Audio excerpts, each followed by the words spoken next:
years. I am married to another guy, and his name, he was supposed to be here today, but he had to go do some work.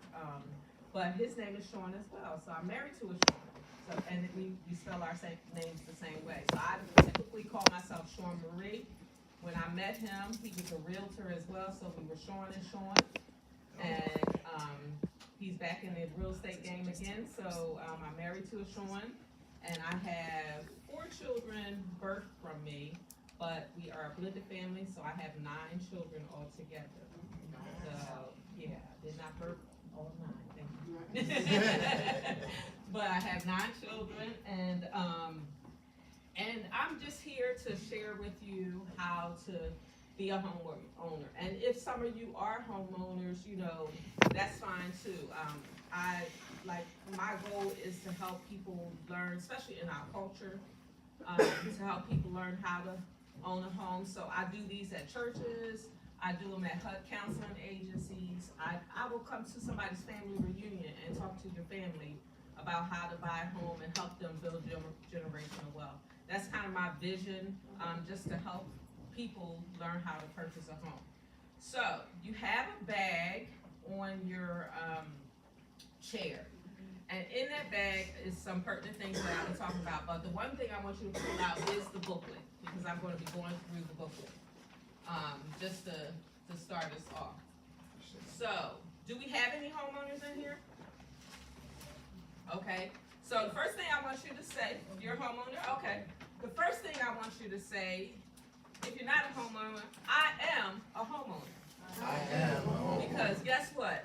I grew up with Helen, First Lady, and you know the Word of God says, and I'm a believer, I'm a Christian, I'm a disciple of Jesus Christ. The Word of God says, speak those things that be not as though they were. Yes. Right? You know, in the Word that Jacob, when he was trying to get out of the little situation with Laban, he had those cattle or whatever look at the spotted things, and then the cattle produced the spotted things. So we have to see those things and speak those things that we desire. It doesn't matter what age, as long as you're 18, you got a sane mind, you can own a home.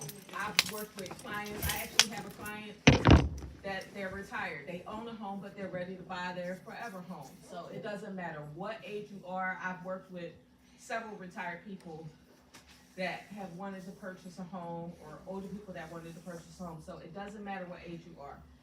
You can definitely purchase a home. It's a process. I ain't gonna lie to you. After you come out of it, you be like, you know what? Never mind. I don't want to do this no more. But it can be done, and you just have to have the right person to guide you through. So we're just going to go through the guide to buying your home, okay? So I'm going to use my little computer. I don't want to be behind this table. I feel like it's stopping me from something. I don't want it to stop me from nothing. So I got to come up here. Feel closer to you. Okay. So let me just say, anytime that you're ready to purchase home, even before I get into the guide, some of the best places to go, because a lot of times you need cash, you know, you need some kind of savings to purchase a home, and we'll talk about that. But one of the best places you can go to is your area HUD counseling center, or your CDC, which is your Community Development Corporation in your neighborhood. They often have first-time home buyer classes, and Philly has several grants that are available to you if you want to purchase a home. But you do have to take the first-time home buyers class through a HUD counseling agency.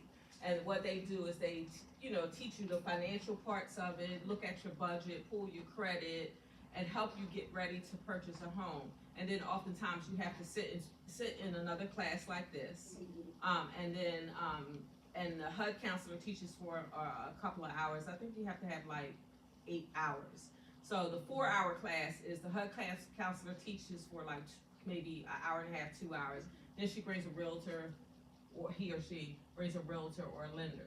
The three that I often teach at is Urban League. And Urban League, after you take their class, they give you additional funds as well as the funds you might get from Philly, which is like the Philly First Grant. There's a grant called First Front Door. That one goes really fast. When it comes out, they can be out of that grant money in a day or 2 days. So, but there's so many grants out there available to you. So, but if you go to a HUD counseling agency, they'll prepare you for that, and then you get a certificate. So you do 4 hours in the class with the HUD counselor, the realtor, and the lender. And then after that, you have to do a couple of hours with one-on-one time with that HUD counselor. Affordable Housing, Urban League, or Affordable Housing Centers of Pennsylvania, I think that's what it's called. The Urban League, and I also do at Center in the Park, which is in Germantown. It's a senior center, but they do HUD counseling classes there. You can always go sign up to be with a HUD counselor. If you already own a home, if you having issues with, you know, electric bills, or even if you're renting, you know, you need rental assistance, you can go to those places and get help. Sometimes, you know, depending on your situation, they may not be able to help you, but most of the time they can help. They'll, you know, I've seen them help people, you know, stop an eviction or whatever like that. So just be aware that your HUD counseling centers in your neighborhood are a resource, okay? And that could be one of the first places you start to learn how to, maybe you might need to know how to budget, or you might need to know, you know, like what resources you can use to help you purchase a home, but they help you with that process. Okay, so just starting in the beginning, the first page just talks about the real estate market forecast for 2024. I know it's kind of small. I usually have it up on the screen, but the rates are going down. Now, you know, we're in an election year, so that's one reason why the rates are going down, because whoever is trying to become president or whatever. But the rates are starting to go down. In 2020, 2021, the rates were like 2-3%. And now they're like 6. Some of them are at 5, some of them are at 6, you know, and everything. But when you think about an interest rate for your loan to purchase a home, it's based upon you and your credit and your financial stability. It's not like one rate for everybody, or one rate for a certain group and one rate for a different group. Is based upon you and your makeup as a financial, your financial makeup. So, Home Financing 101.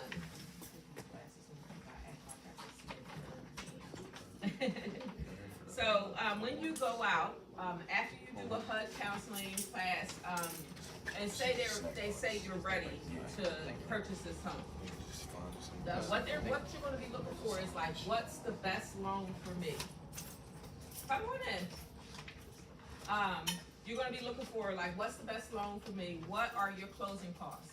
Now, closing costs are like all the fees, your down payment, your initial, your title insurance. It's a whole lot of different things that we'll discuss about in this book that make up your closing costs. Okay. So you want to get an estimate of what that closing cost would be, because some of that money you have to have saved. Okay.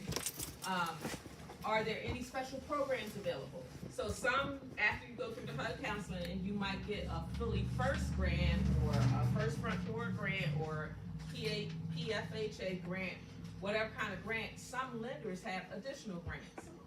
Now, in my experience, in 2020, and just recently, within the last couple of years, I've helped people get, because some grants are stackable. Most of them are stackable, I'll say that.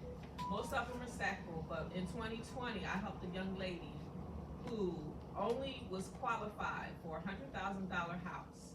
She got a $100,000 house, almost a 2,000 square foot home, and I'll talk about what I call a grandma home. And she got $30,000 in grants. So she brought nothing to the table. Now, that's not always common.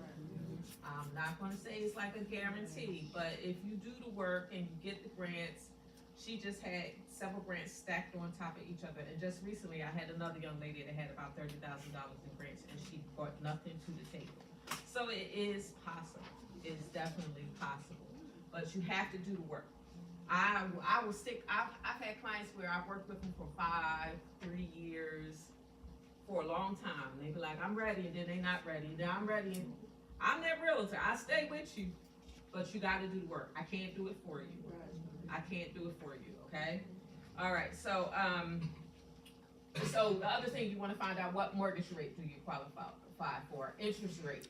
Just like you have interest rates on your credit cards or your car loans or whatever like that, you have interest rates for your mortgage. So you have to find out what mortgage rate you qualify for. So when you talk to a lender, I know a lot of people click on like Rocket Mortgage or click on stuff online. Is what we call clickbait. You want to talk to a realtor that may send you to a reputable lender, because a lot of times when you click on stuff online, they'll say, oh, you can afford $250,000, but then when the lender checks all your financials, you can't afford that much, because they're not really digging into who you are and your whole financial picture, okay? They, you put in what you want them to hear or what you want them to know. They say how much you make, how much is this, but they don't look at all the variables, okay? But usually when you go to a lender, I'm sorry, you guys that just came in, yeah, pull out your book. It's in there. When you go to a lender, they usually ask for 2 by 2 by 2 by 2. I call it 2 by 2 by 2 by 2. 2 months of bank statements. They'll ask for your W-2s. That's the other 2. They'll ask for 2 months of pay stubs. They'll ask about your monthly debts, and sometimes they ask for 2 years of tax returns. So that's why I say 2 by 2 by 2 by 2. Okay? So they usually need all of that information to see your financial picture. And once they see your financial picture, they're like, okay, this person can afford this amount. And they'll give you what we call a pre-approval amount. Or they'll say, well, this person is not ready. They need to pay down a little bit of debt. If they do that, it'll help them increase their score, and then we can be ready to move forward. So I have several lenders that I recommend in my booklet, and all of them I have worked with at least once or more than once, and most of them more than once. I've worked with them, and they care about people. I care about people, so I want to work with people that care about people. So they will be honest with you and say, hey, you're not ready. I'll talk to Sean Marie. Let her know the situation or whatever like that. After we talk, I'll come back into it and say, okay, what's our game plan? And you say, okay, give me this time or whatever like that, or whatever. We can make a plan, whatever. I have credit counselors that I can refer you to, or whatever you need. I will find the resource for you. As long as you what? Do the work. Okay. All right. So when you're going through the mortgage process, and even once you're approved for your loan, what you do not want to do, these are the 10 commandments. We have the 10 commandments that God has given us, but these are the lending 10 commandments. Don't change your job. Okay? Now, the only way you can change your job, say you're a teacher, nurse, laborer, whatever you are, if you say, I work for ABC company, but I'm going to change to XYZ company, that's fine as long as you stay kind of in the same field. You understand what I mean? Or say if you're in school, like I'm a laborer right now, but I'm in school to be a nurse. And then all of a sudden you say school is over, I got a job, I got my dream job, I'm gonna take that job. They usually want you to be on your job for 2 years. That magic number 2 again, right? 2 is the magic number. They want you to be on your job for 2 years. If you have any, what we call gaps in employment, you have to explain that. A lot of people had gaps in employment when the pandemic hit, because, we were shut down. They couldn't work or couldn't go to work, or, it wasn't an online type situation. So sometimes if you have a gap in employment, you can explain that. And they'll usually actually explain in writing or a letter or something like that, okay? So, but if you just say, you know what, I'm tired of working as a laborer, tomorrow I want to go be a banker. Like, they're going to be like, what? They want you to like kind of stay a laborer, or, if you're a laborer and you maybe worked electrical, but now you're a laborer and you're working in carpentry. That's something, that's kind of still the same field, or whatever. But they really don't want you like changing jobs. Okay? Okay, next one. Thou shalt not buy a car, truck, or van. Okay, so things happen. I've worked with clients where they're like, look, my car broke down. I have to have something to buy. You know, I have to get around. I got kids to get to school. So sometimes their whole process has to be stopped, especially if they have to go get a loan for it. Now, if they have some money to the side and they say, well, I have to take away from my savings to go buy this junk that takes me from A to B, then we can kind of like maybe look at some things. But for the most part, don't go sign up for a loan. Because again, what does the loan do? It's your credit, right? And then it's going to drop your credit score, and then it's going to add more debt to your personal financial situation. So it takes money away from possibly what your pre-approval amount would be. Okay? Thou shalt not use credit cards in excess. Regardless of whether you buy in a house or not, thou shalt not use credit cards in excess. Because it's debt. I mean, credit is a good thing. It's not a bad thing. This new generation that's coming up, the Gen Zers, like my daughter will not get a credit card. She will not.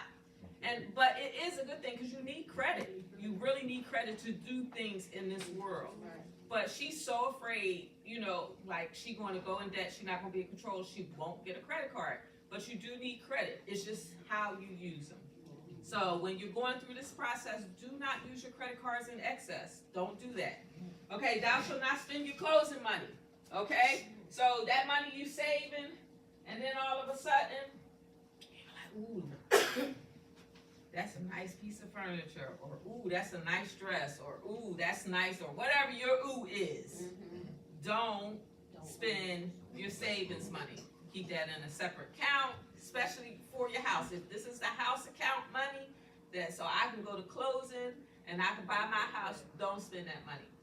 If you don't have it, don't spend it. Don't use your closing money at all. Thou shalt not buy furniture on credit. So say you get all through the process, you got the lender, they gave you a pre-approved, we out, we look for your house, we find your house, we sign a contract, and bam, we in the process of buying your house.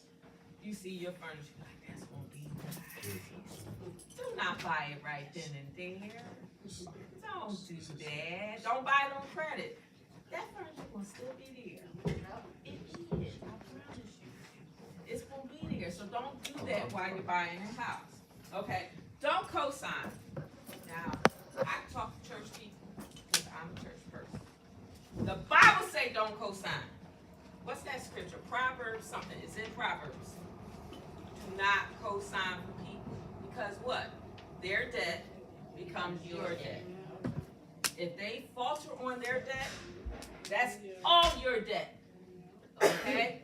Do not co-sign. The Bible, like my kids, I have 27-year-old, 25, 23, and 19.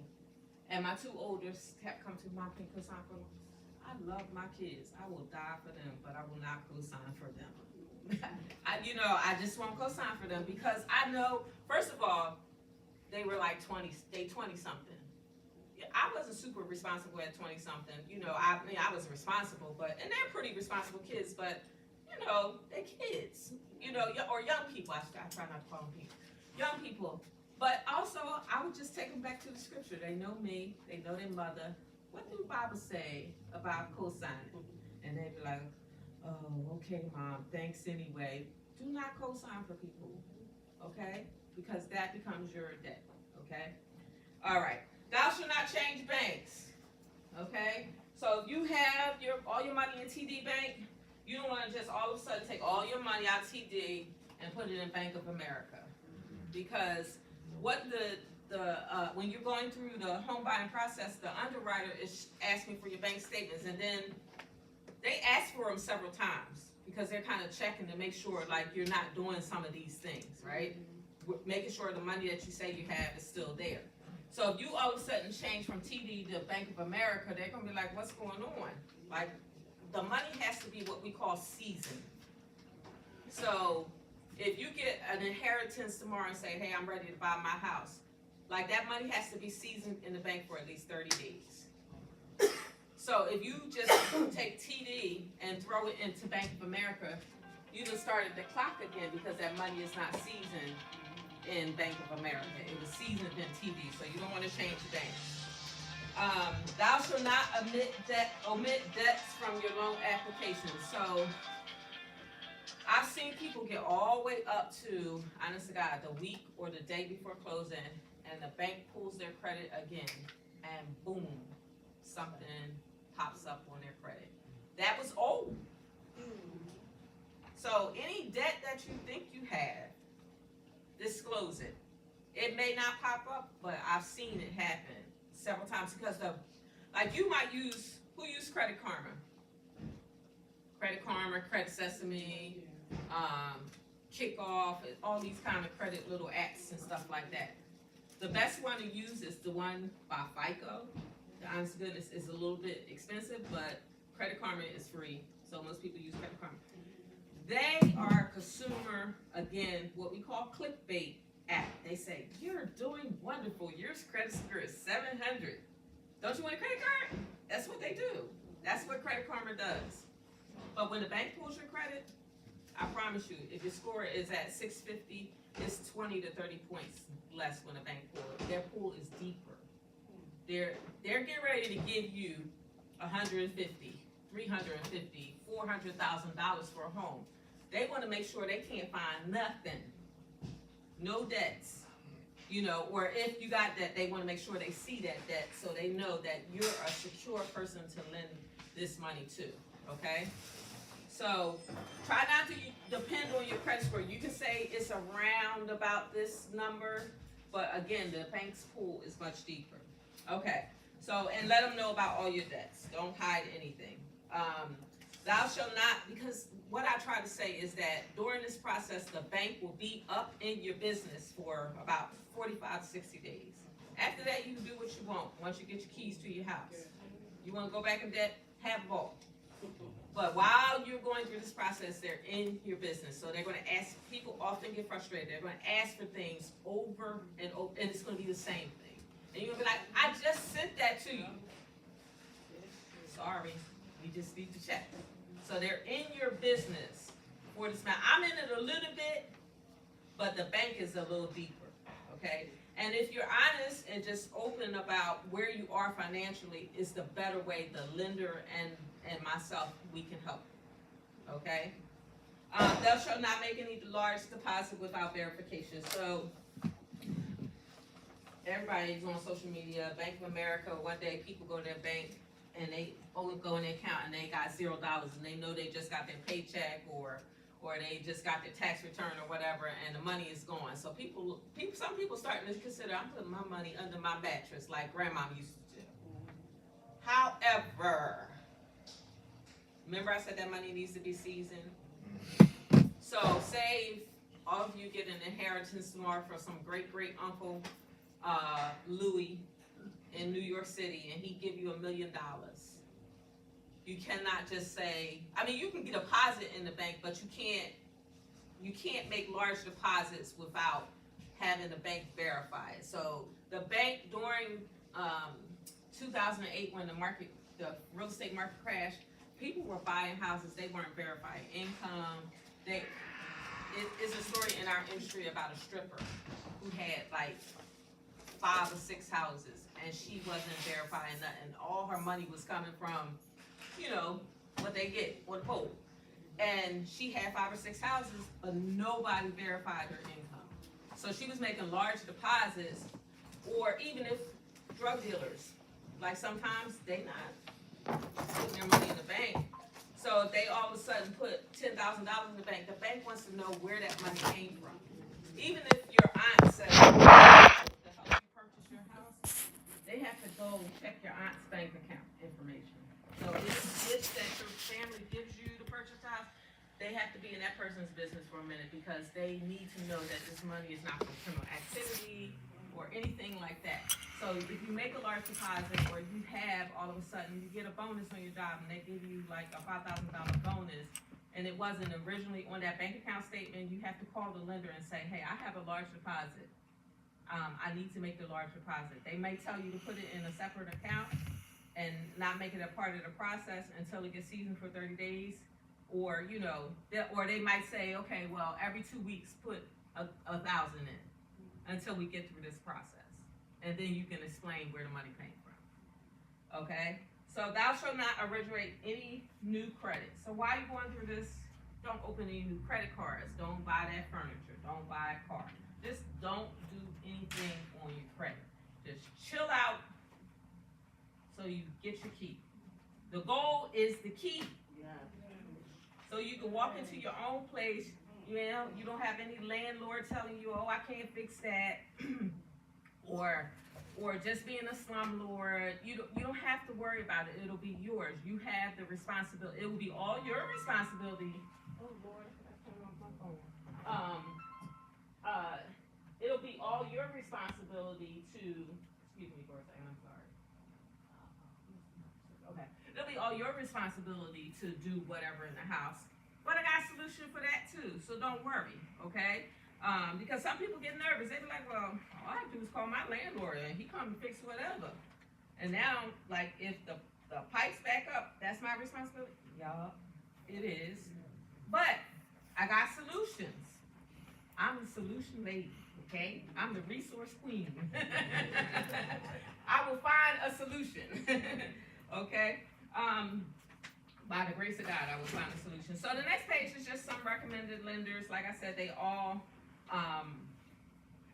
are people that I trust and I've worked with. We do business together, and you can definitely reach out to them, you know, and find out if you qualify for a mortgage. So on the next page, I want you to go in your bag and pull out the Hershey bar with the gold ticket. So it should look like this. So you guys remember the movie Willy Wonka, right? Yeah. Okay. So once you go through all of this process, HUD counseling, going to the lender, and he says, hey, you're qualified for this amount.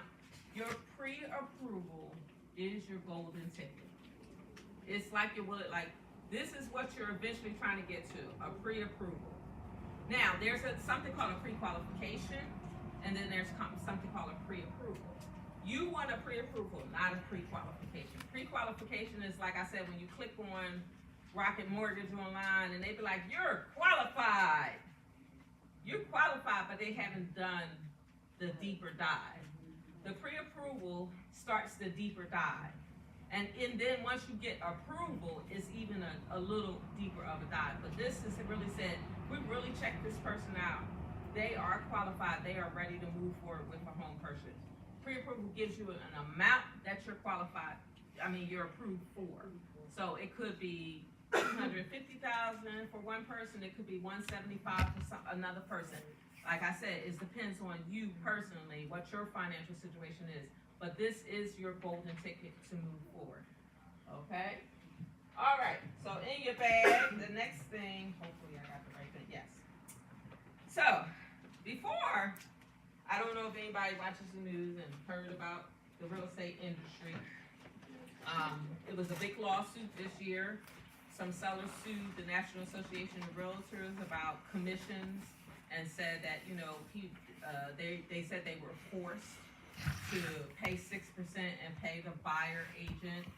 So if I represent any of you in helping you purchase a home, I would be a buyer agent. I would go out there, and the properties that you see on Zillow and Trulia and everything, they're listing agents or seller agents. I would be the buyer agent helping you, representing you to purchase the property from that seller, okay? So this big lawsuit came out, and basically, since I've been in the industry, and throughout the industry, if people were taught right or weren't trying to be shady and different things, and that's with any industry, commissions have always been negotiable. Nobody had to pay 6%. It's no set rate, no law about the amount of commission a seller has to pay. It's always been negotiable. So now, when I would teach this class, I would just say, you just need your golden ticket, and the agent will go out with you. And you really don't need a golden ticket for an agent to take you out. But I'll say some agents don't like to take you out without a golden ticket, because you can be looking at a $400,000 house, and you haven't gotten your golden ticket. You haven't gone through that little deep dive. And once you get there, you're like, oh, I love this house, I want to put an offer in on it. You don't have a pre-approval, you haven't started the lending process, and then they may send you to a lender that they know and say, hey, check them out, so because we want to put in an offer, and the lender comes back and say they can only afford $100,000. So you just wasted that realtor's time, you've wasted your time. So you definitely want to get your golden ticket first. So the golden ticket is the key. I mean, well, it is, the thing that you need. But now you need to unlock your access, you have to sign a document. Now before, an agent could take you out and you didn't have to sign anything to see a property. Now you have to sign something. We're not supposed to take you out without having you sign some type of document. There's two documents that I want you to be aware of. I don't want you to just sign anything. Hear me say, I am not going to sign anything. Okay? Because people will push papers in front of you, know what you're signing. I'm the realtor that when I meet with you, we have a 1.5 to 2 hour consultation, a buyer consultation, because I do not want you to sign documents that you don't know what you're signing. Now, how many of us have apps on our phone? Our phones are like little computers in our hand. And you sign up for an app, and it says, have you read the terms and stuff? Terms and whatever the thing is called, conditions. And how many of us say, yup, and didn't read a thing? Me? Because I do it all the time. I do it. I'll be like, lately I'll open them up and be like, okay, let me scan real fast, like I'm really going to see something, but I don't really see anything, and I click, I agree. Well, I don't want you to do that, because this is a big financial purchase, a very big financial purchase, so I don't want you to just sign off on things that you don't understand. So, I want you to be aware. If you decide not to work with me, that's fine. It doesn't matter. I just want you to be aware that if somebody says, hey, you have to sign this document, you know what you're signing. So there's two documents. On the next page, you'll see. So sign to unlock your access. So that's the key. So now you need a golden ticket and a key to get to your key, the real key, okay? So, like I have highlighted it under there, however, know what you're signing, okay? So there's two different types of documents. There's one called an exclusive buyer agency contract. That means you and I are booze, we exclusive, it's just you and me, right? Then there's a non-exclusive one. So if somebody puts one in front of you and you're not sure about that person, you really don't know them, you want to take time to get to know them, you want to kind of lean towards the non-exclusive one. You might be interviewing a couple of buyer agents because it's you hire us to work for you, essentially, okay? So you might be interviewing a couple of buyer agents. So you can go to the non-exclusive one and say, hey, I want to see this particular property or these 2 or 3, 4 properties. And that means you're not committed to them. But if you purchase one of those properties that they showed you, then you would still have to pay them. What we call procuring agent. So they were the person that showed you it. But if you want to exclusively work with one agent, then you want to sign an exclusive agency contract. So if it's your cousin, they're a realtor, and you say, hey, I want to exclusively work with you, you can sign an exclusive one. Y'all can become booze. If you want to work with me, we do our consultation. You're like, no, I like you, Sean. I want to work with you. Okay, then we can sign an exclusive. But if you're just going out there and you just want to see something, and don't sign an exclusive because you may have to pay that person. Right. Only way you have to pay with a non-exclusive if you purchase that property and they showed it to you. Okay? So just know what you're signing, like that. And ask people to explain to you what you're signing, because a lot of people, prior to this lawsuit, a lot of people didn't use these documents. When I came into the industry, I was trained to use these documents. So I've always had these documents signed even before this lawsuit and it became a requirement. I would have them signed. I would explain that, hey, you signed this, most likely the seller will pay me, but just in case the seller doesn't pay me, you're obligated to pay me. So that's how I approached it even prior to this lawsuit. So I was good, I was golden, but other people did not use these, and they would tell people, you don't have to pay me, you don't have to worry about it, whatever. But now it's required. You have to sign to unlock your access. So that's what that is. Yes. Question.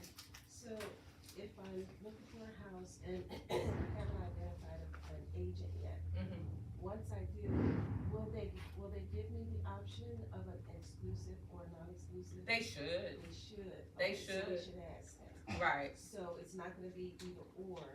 Should we ask and say, well, if we're given let's say an exclusive, say, well, you know what? I'm not sure yet. Okay. Yeah, you should say, I'm not sure if I want to choose you. I'm interviewing. You can say I'm interviewing other agents. Okay. They might sell themselves and be like, listen, you don't want to go nowhere else because I'm the one, and whatever. And if you say, after you had a conversation, because I had because I work with the HUD counseling agencies. This one particular HUD counseling agency, they educate their people, and that's the Affordable Housing of Philadelphia, whatever. I can't think of the names, but they really educated their people. So in April, this lawsuit was happening like all year. It came official in August. In April, a young man came to me. He said, "I'm not signing nothing." And I was like, "That's cool." I was like, I understand that. And he was like, the reason why I'm not signing them because they told me not to sign nothing. And I said, "You're right, okay." But after I talked to him, went through our buyer consultation in person, I'll do it through Zoom. I'll do it in person. If you don't have time for Zoom or in person, I'll record a video for you. I will make sure you know what you're signing, okay? After I talked to him, spending about 40 minutes with him, he was like, "You know what? I'm signing with you, and he was good. Now, he became an extra picky type of buyer, and he hasn't gotten anything yet. He gets really nervous, and then he backs out. So I've dealt with buyers like that. When you're ready, just call me, whatever like that. But I was able to sell myself and show him why I would be the realtor to work with them.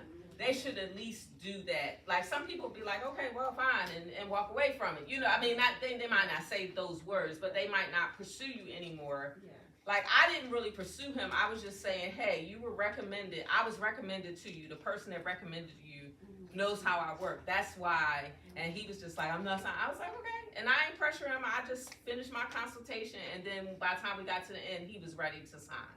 So that was the situation. And at that time, we were able, and I'll explain when we get through further. Before, we used to be able to see what we were going to get. If we were a buyer agent, we would be able to see that on our multiple listing service. Now we can no longer see that. So we don't know if the seller is willing to pay the buyer agent or whatever. We have to sometimes either put it in the offer, or they might already be offering to pay the buyer agent. We don't know. We have to seek that out. Before, it was just like, oh, we just go in the system and be like, oh, I'm getting paid 2.5. I'm good, or I'm getting paid 3, I'm good, or whatever like that, and we can't do that anymore.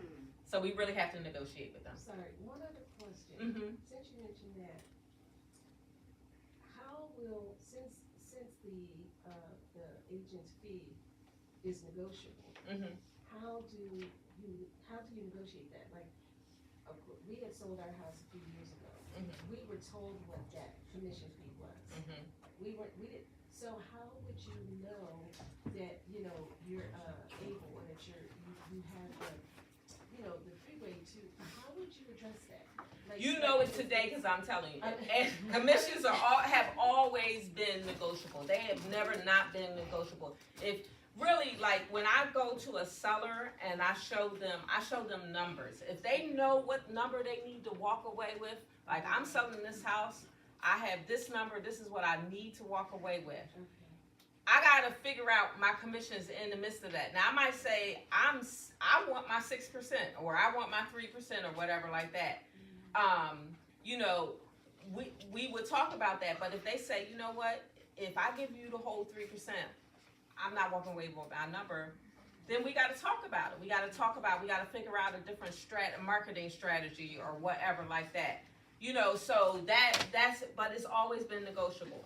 Now, sometimes, like, when I first started in the business, I'm like, you say 1.5%, I'll take 2, because that's how, but now I know my worth.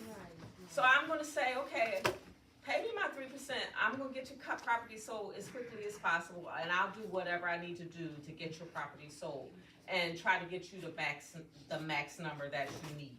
But I show people like what it looks like if a buyer comes in and asks for seller assist, what it looks like if you got no seller assist, what it looks like if you got liens and judgments, like whatever that number's gonna be, you gotta tell me the information. That's why I say you have to be forthright, you have to be honest with me, and you have to be honest with the lender. If you're selling, you have to say, oh, I got this judgment from 1992, and it's still out there, and it's $12,000, because guess what? They're going to pull your background check while you're going through this, whether you're buying or selling, and any judgments or liens or anything that come up against you.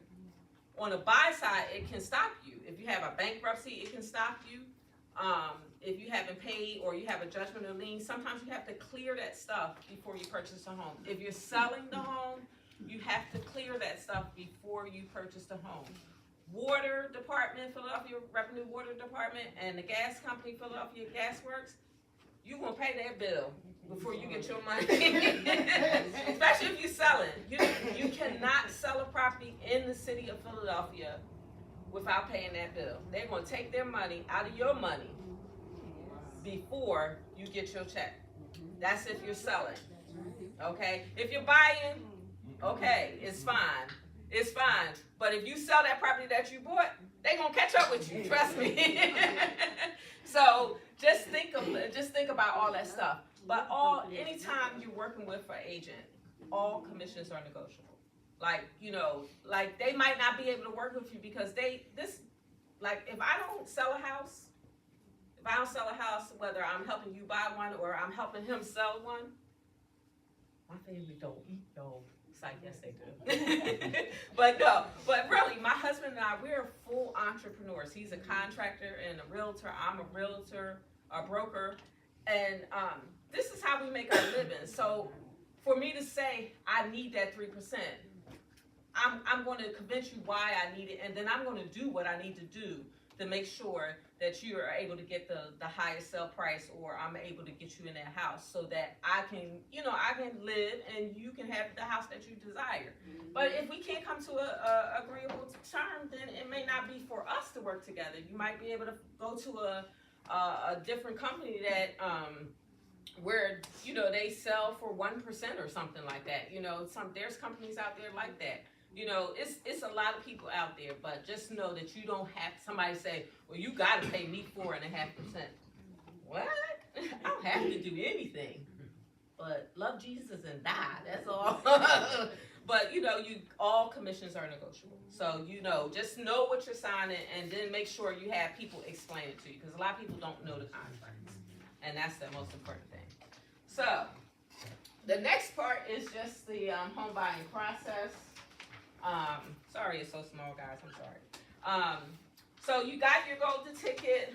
You met with your lender. You know what number you can purchase. And then you found out the right mortgage for you, and you get what we call a pre-approval letter. The pre-approval letter is your actual golden ticket.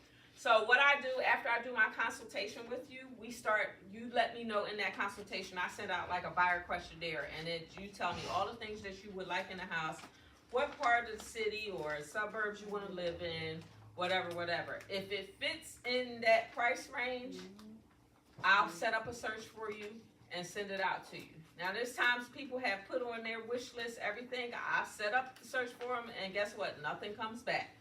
I can't control that. But one thing I will do, I will be honest with you. If you can only afford $150,000, please don't send me. Please don't send me $250,000 houses, because you can't afford it, okay? You just can't. Ain't no miracles miracles in Jesus, but yeah, he gonna have to make a way, because you can't afford it. I believe in miracles. I've had people that I've worked with, and I'm like, oh my God, that was truly a miracle. But it wasn't like a whole $100,000 more. It might have been like $20,000 more, and the seller came down. So like that girl I talked about in the pandemic, she only could afford $100,000. We went for a house that was like 135 or 40. We asked for what we call seller assist, to ask the seller to help us purchase the house. When the appraisal came back, the house appraised at $100,000. But she was able to get this big house for her and her kids for the $100,000. So that was the one that walked. And then she got $30,000 And so that was a miracle to me. Like, that was a miracle. But I let her know from the door, like, no, I'm going to be honest with you. If you can't afford it, or if the house is like totally jacked and I think it's going to like suck all your money from you or something, I'm going to just be honest with you. It's still your decision. If you say, I'm going to fix it, I just love it, okay, I'm going to still move forward with you, but you won't be able to say that Sean Marie didn't tell you, okay? You won't be able to say that. So we set up searches and showings. You let me know the best days to take you out.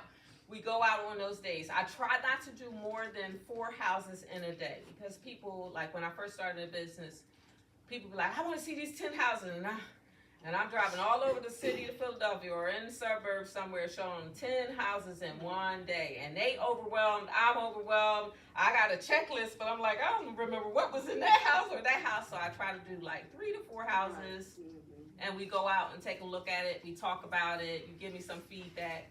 If you like one, you want to put in an offer, and we do. If you say, no, I just started, I want to keep going, look more, that's what we do. So, but once we get a house that you love, you like Sean, you walk in, and you know how they say yes to the dress. You might walk in the house and say, oh, this is my address. So, you know, so I'm saying yes to this address. We put in an offer, we negotiate.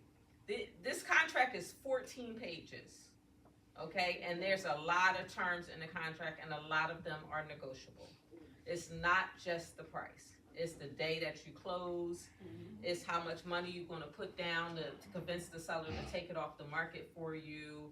It's when they're going to reply to your offer. It's inspections. It's all kinds of things in that contract that I help you negotiate. Okay. So we sit down and we do negotiations. When we're looking at the property, we're going to look at other properties around to make sure that we're not paying too much for the property. We don't care about paying too little. We want to pay a little less, but we want to make sure that we're not going to pay too much. So we're going to look at comparable properties. So sometimes some sellers think their house is the White House or the Taj Mahal, and they price it really high. But then when you go look at other properties that's sold around them, you're like, wait a minute, that property had a new kitchen. That kitchen is in 1990.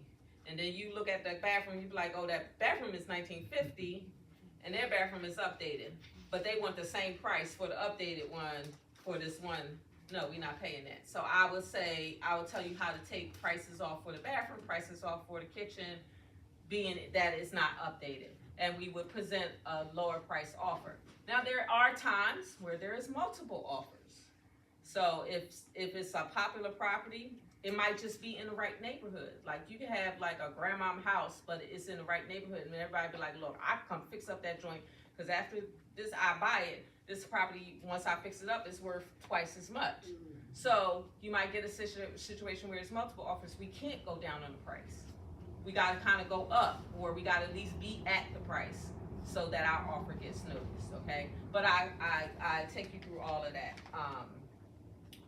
information. So let me see. We're going to skip a page real quick. 2 pages. Sure. Now, for me, I went through all these steps, and I did get approved for a certain amount and everything. I haven't seen houses, like a couple of houses. I like them, I go put the bid in it, but every time I put the bid in them, I get a call back and say they under contract. So what did that mean? Well, under contract, that means they took somebody else's offer over yours. Oh, okay. Yes. It's like, it been happening like the last 3 times I seen the house that I love and I like. I was like, this is it, this is my house, it's everything I wanted. And I told the realtor, so you know, this is it. It's under contract. I be like so mad, so mad. It's frustrating. Like, what the heck? I've seen this house. How can it be under contract already? So sometimes it's like when you go see it, they might already be negotiating something for it, but your realtor should be calling the agent and saying, hey, is any offers on the house? Because I have a client who wants to put in an offer. So like they should be proactive. So if they said, if they did that, and when they called the listing agent or the seller agent, and the seller agent said, right now we don't have any offers, Right. or yes, we have 3 offers in hand, then your realtor should come back to you and say, hey, they have 3 offers in hand, so when we put in this offer, our offer has to be strong, and then she has to help you negotiate a stronger offer. Okay. But sometimes it's just like she could be writing up the offer, and if she didn't make that call, or either, you know, she's getting you to sign whatever paper, I don't know, she has to come to you and sign papers in person, or she does it digitally, you know, somebody else can just be writing her offer. When we go look at the houses, and I said, I want this, we sign paper. Okay. Then he called, said, okay, she wants this house, blah, blah, blah. The next minute I get a call back, it's under contract. Right. You must be looking in a popular area then. That's all I can say. It's the houses that I want. Right. And I prayed for, and that I want, and it's always been the houses that I prayed for. Right. And it's like under my price Okay. that I want. Well, I'll tell you this, there's a lot of investors out there. So investors can come in. When I'm talking to you about an offer, I'm always letting you know, especially if I know the area, I'm always letting you know that investors can come in, and what is king? Cash is king. So I don't care. The property could be $130,000, and you are approved for $200,000, but you just love this property, and you saying, I want to put an offer in there. The investor can come in at $125 if he got cash, and that seller most likely will accept it, because it's like, I don't have to, because when you go through the loan process with a buyer, it's a process. Yeah. So the seller's not always like, you have your pre-approval. Remember, it's pre. Right. It's not fully approved yet. You still got to go through some steps. So the seller may be thinking, man, that's 45 to 60 days. And then an investor comes in, offers less than what you offered, but he like, I can close in 2 weeks, because soon as what we call title, I'll explain title, soon as the title comes back, he can close. If the title is clear, he can get a cash, it's done. The seller like, I got my money, I'm out, you know, whatever.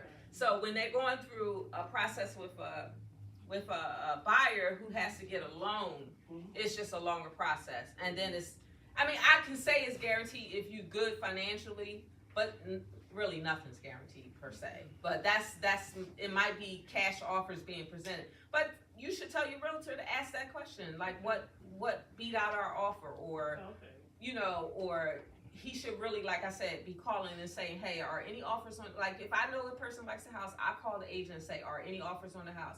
They'll say yes, no, or I got people saying an offer is coming. That's what they usually tell me. And then I let my buyer know, and that changes my strategy. So, you know, ask your agent to be a little bit more proactive. Skip to the next page, not this page, but the next page where it says, show me the money, earnest money deposit. So, step 4 says escrow. Show me the money, earnest money deposit. In order for a seller to take off their property off the market and put you under contract, they want to know how much money you're going to give to, not necessarily to them, because it's your money. You just have to like put it with their real estate company to hold, you know, to say you're serious about, you know, purchasing a home. So this is what we call an earnest money deposit. It's called a good faith deposit. It has several names, or it can be called the initial deposit. So usually the initial deposit is 1 to 3% of whatever the asking price is. So if it's $100,000 house, then it'll be $3,000 if you go to the 3%, or $1,000 if you go to the 1%. But it could be in between 1 and 3%. And if you're serious about a house, sometimes like you might say, well, it's $100,000 a house, I'm only going to put $1,000 down. But if they getting a lot of activity or a lot of offers, but they happen to like your offer, they might say, you know what, if you're serious about purchasing this house, give us $3,000 versus $1,000. That's a negotiable term, okay, with you and the seller. So that's what the earnest money deposit is. So once you put that down, you complete your loan application. Now you're gonna be like, wait a minute, I did that, you know, I gave this information again. Some things are repetitive. I gave this information when I got my pre-approval. You're gonna do it again, okay? You're gonna complete that loan application. They're gonna ask you for some more stuff.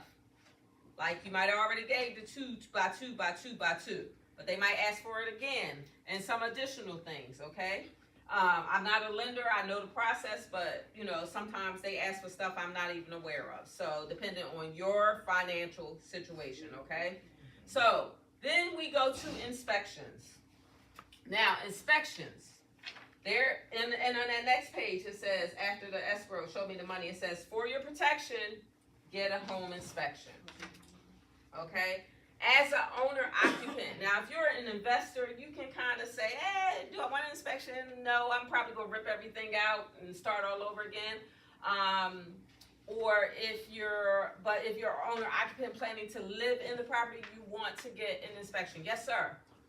Before you go to the inspection, the down payment or the security deposit to obtain the property. My question is, what if you didn't have a pre-approval, but you were out looking at houses and you have the money? You literally have $5,000, $10,000 and you have it. Will they still take the deposit before you got a pre-approval? No. Well, you have to get under contract first. You have to put your offer and have your offer accepted. Right. But if you need, on our side of the state, like Pennsylvania is a big state, so like up in Lehigh Valley and other sides of the states, they don't really, they take a pre-approval and that's all they ask for. But on our side of the state, they ask for what we call a buyer's financial and a pre-approval.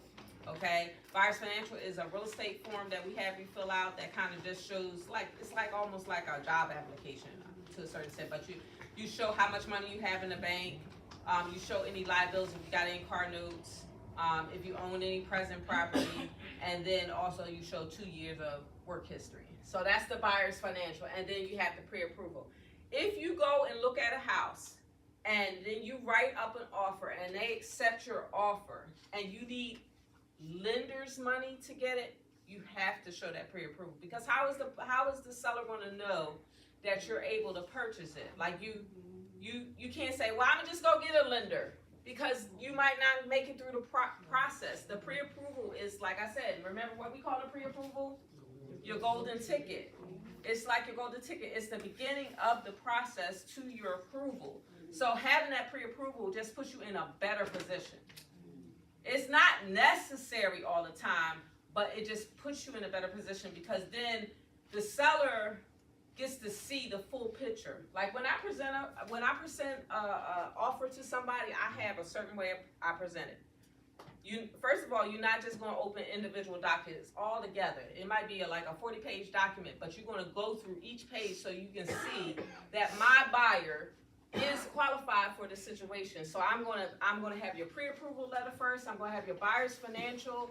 I'm going to have any disclosures that we need to sign, the seller's disclosure, the lead-based payment disclosure. Then I'm presenting that 14-page contract.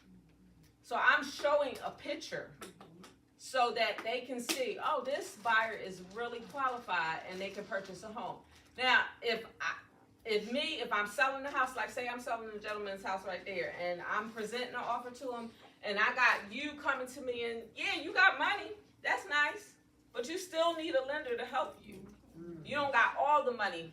But then I see my contract where I presented everything, and I'm like, this buyer is better. I'm going to look at that buyer better because they've already done the first steps to purchase the home.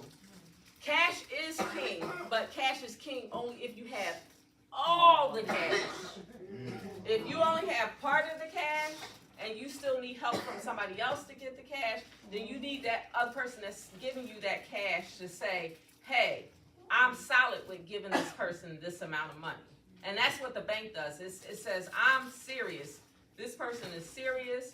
We've checked them out financially, and they have this pre-approval, and we're going to take them through the rest of the steps to get them approved so we can give them this amount of money, and they have this much to add towards it. So it's just a different picture. It's just a different picture. Any other questions? Go ahead. Is there a difference in the process if you're a veteran? VA loans, it's not really a difference. It's the process with VA loans can be different in the sense that, like, their inspections, sometimes they require like a little bit more stuff done. Like they might go through, I won't say inspection, their appraisal. They might go in their appraisal and say, oh, well, if they see a leak or especially a roof leak or something like that, they might require the seller to fix it. But no, it's really not extremely different. You need to have your DD 214. If you have that, and then you take that to the lender, they're going to qualify you. As a veteran, you get 100% financing. So, you know, you don't really have to have a down payment per se, but you do have to have closing costs. So they're still going to take the same steps, but you have to have that initial DD 214, and then the lender will take you through the other questions and everything. Okay? All right, so like I said, for your protection, get a home inspection. Inspections range between $600 and $800. Reason why we tell you and disclose this to you is because the seller in Pennsylvania, there's a seller's disclosure law. And the seller has to disclose what they know about the property. But, however, we say, I've lived in my house for 20 years now, 19, the baby girl's 19. And I do know just about everything about my house. But it could be something, like the other day I went down the basement. I hardly ever go down my basement, and we had a leak. You know, we had a leak from our kitchen sink, and I didn't see it. But it could have been leaking for months, and I would have never known because I don't hang in the basement like that. You know, nobody really hangs in. We use it for storage. Boom, that's it. So sellers know what they know, but we tell you to get a home inspection because the home inspection lets you know from today what's going on with the property. Home inspections are not invasive. So if an inspector came in here, he would pull back the curtains and look at the window. If he might not even climb up there to open them. But most of the time, if they have a little ladder, if it was high like that, they would open and close the window to make sure they operate. They're going to stick this little thing in all the outlets and making sure they're grounded. They're going to open the heater system and make sure it's clean and the fire is the right color. Like they do certain things, but they're not, like say if it was something, it was a big piece of furniture right here and it was a crack behind this wall, they're not moving that furniture to see that crack or anything like that. Like you might not discover that crack until we go through our walkthrough and you're like, where'd that crack come from? But it was there all along. And the seller might not even know it. Some people think sellers are trying to be deceptive. Some of them are. Trust me. But sometimes you just live in a house and you're living. But they do disclose everything. But we tell you for your protection, get a home inspection. Yes, sir. Okay, home warranty. All right, if the city come out there and check everything, you still need home warranty? Home warranty is for your personal, just like the home inspection. The home inspection is for your personal thing. Like it's not like it's a part of the contract because we can negotiate repairs and different things like that. But home warranty is for your own protection. So I have a home warranty, and when I get to that page, I'll explain a little bit more because I do have a page. The city did all my warranty at my house.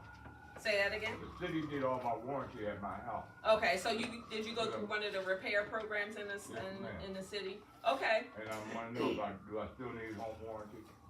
I mean, you can still purchase one because it covers more than just, you know, like the city covers the roof. Home warranties always don't cover roof. They might cover like a small leak, but they wouldn't replace a whole roof. Yes, they did.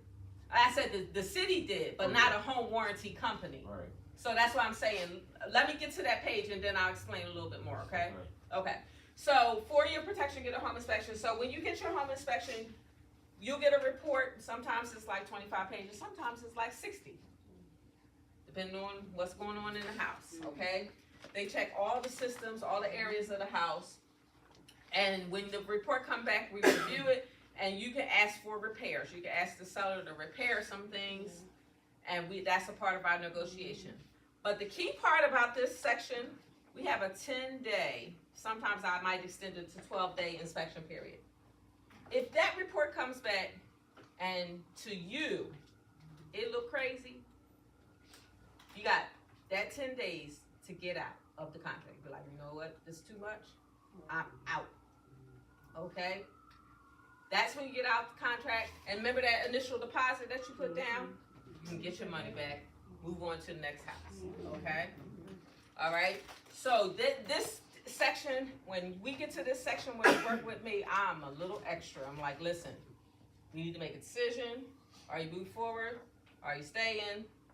What are we asking for in repairs? Like I just did one, and the property was being sold as is. The person didn't want any repairs because they're going in and they're gutting the whole thing out. They wanted to be aware of what was going on. But I asked them several times, you sure now? Because after today, you still have to move forward with purchasing this home, okay? So you can ask the seller to do repairs. Some sellers have been in their house for a long time, and they're like, I ain't doing nothing else. But they might give you what we call a seller credit towards getting something fixed, or I can negotiate a home warranty for you. But it's a period of negotiation. You might not need any repairs. It might be like little stuff, like, okay, you gotta change. You know how grandma used to be like, go change that light bulb, and she took that glass thing off and never put it back on. That might come up when the inspector says, hey, you know, if that bulb was hit, could cause a fire or something like that. Like you be like, oh, I'll put the thing back on when I get the house or whatever like that. So you might not want any repairs. I haven't come across that just this one time this week, and I'm so surprised, but at the same time, I know the person is going in there and gutting the house, so I'm not worried about it. Or like I said, they can give you a credit. They'll say, hey, you know, say if one of the pavers on the sidewalk is a trip hazard, and they're like, well, I don't have the money until closing. I can give you a credit, and they'll either write the check out to, most of the time they write the check out to, if you're going through the lending process, they write the check out to the contractor that will come and do the work. And they come to do the work, and then they get paid the fee for whatever it is. But that's why we tell you to get a home inspection, because it just makes you aware, okay? But there is a seller's disclosure. That's an 11-page document, goes through all the systems in the house. Seller has to answer every question on there, yes, no, unknown, or not applicable, and they should disclose what they know about the house. But we tell you to get an inspection so you know what's going on present day, okay? All right, so after that, you're going through financing, and you're working with the lender. They may be asking for more information, asking about verifying your employment, verifying your income, all that stuff. And we get to an appraisal. So the next page, let's talk about the home warranty. Okay, before we do that. Okay, so the home warranty. You can pass these around if you want to. There are 2 different home warranty companies that we offer in our office. American Preferred Home Warranty, you can use your own contractor with that as long as they're vetted. Like that contractor has to be vetted with them, but you can use your own contractor. And then you have American Home Shield. Now, my husband that I'm married to, Sean, is my second husband. My first husband passed away in 2010. I was 40 years old with 4 kids, 11 and under. And when he passed away, the home warranty was my lifesaver, because it seemed like when he passed away, everything just seemed like it started dying in the house. And I was like, what in the world? The refrigerator went, the washing machine went, the dryer went, this went, that went. Leaks would happen. I was like, what in the world? What's going on? You know? But I was able to call my home warranty company. I pay a monthly fee. And then when I call them out and say, hey, the washing machine broke, they asked me for a service fee of like $75. Now I think now it's like $100. Went up. But they asked me for a service fee. And then they send a contractor out that fixes appliances. And then fix appliance, they'll replace parts. But if they don't replace parts and say like the appliance is obsolete, then they replace the whole appliance. So I always tell you as a buyer to buy your home warranties, because it is a lifesaver and this is how, like now, remember you were a renter and you just called the landlord or the maintenance guy. This can be your maintenance guy, because it really was. I had this house, I had these 4 kids. I was like, how am I gonna get this stuff fixed? Oh, my home warranty. And I promise you, every time they came out, like nowadays, everything is like so computer operated. So one time my washing machine went, but it was the motherboard that went, the computer motherboard that went. The motherboard costs more than the washing machine, so it was like, well, we're not going fix the motherboard. We just give you a whole check for a whole new washing machine. So I was able to get a brand new washing machine So they'll give you, I just got a refrigerator replaced. The kids swung the door open and it broke a thing and it was connected to the computer system. They were like, go get it. $1,200 check for a refrigerator. I said, okay, well, I'm gonna save up for 2 more weeks because I don't want $1,200 refrigerator. I want the $1,800 refrigerator. Added $600 to it and boom. So I really essentially just paid $600 for a refrigerator that costs more than that. So I got my air conditioning system replaced in 2022.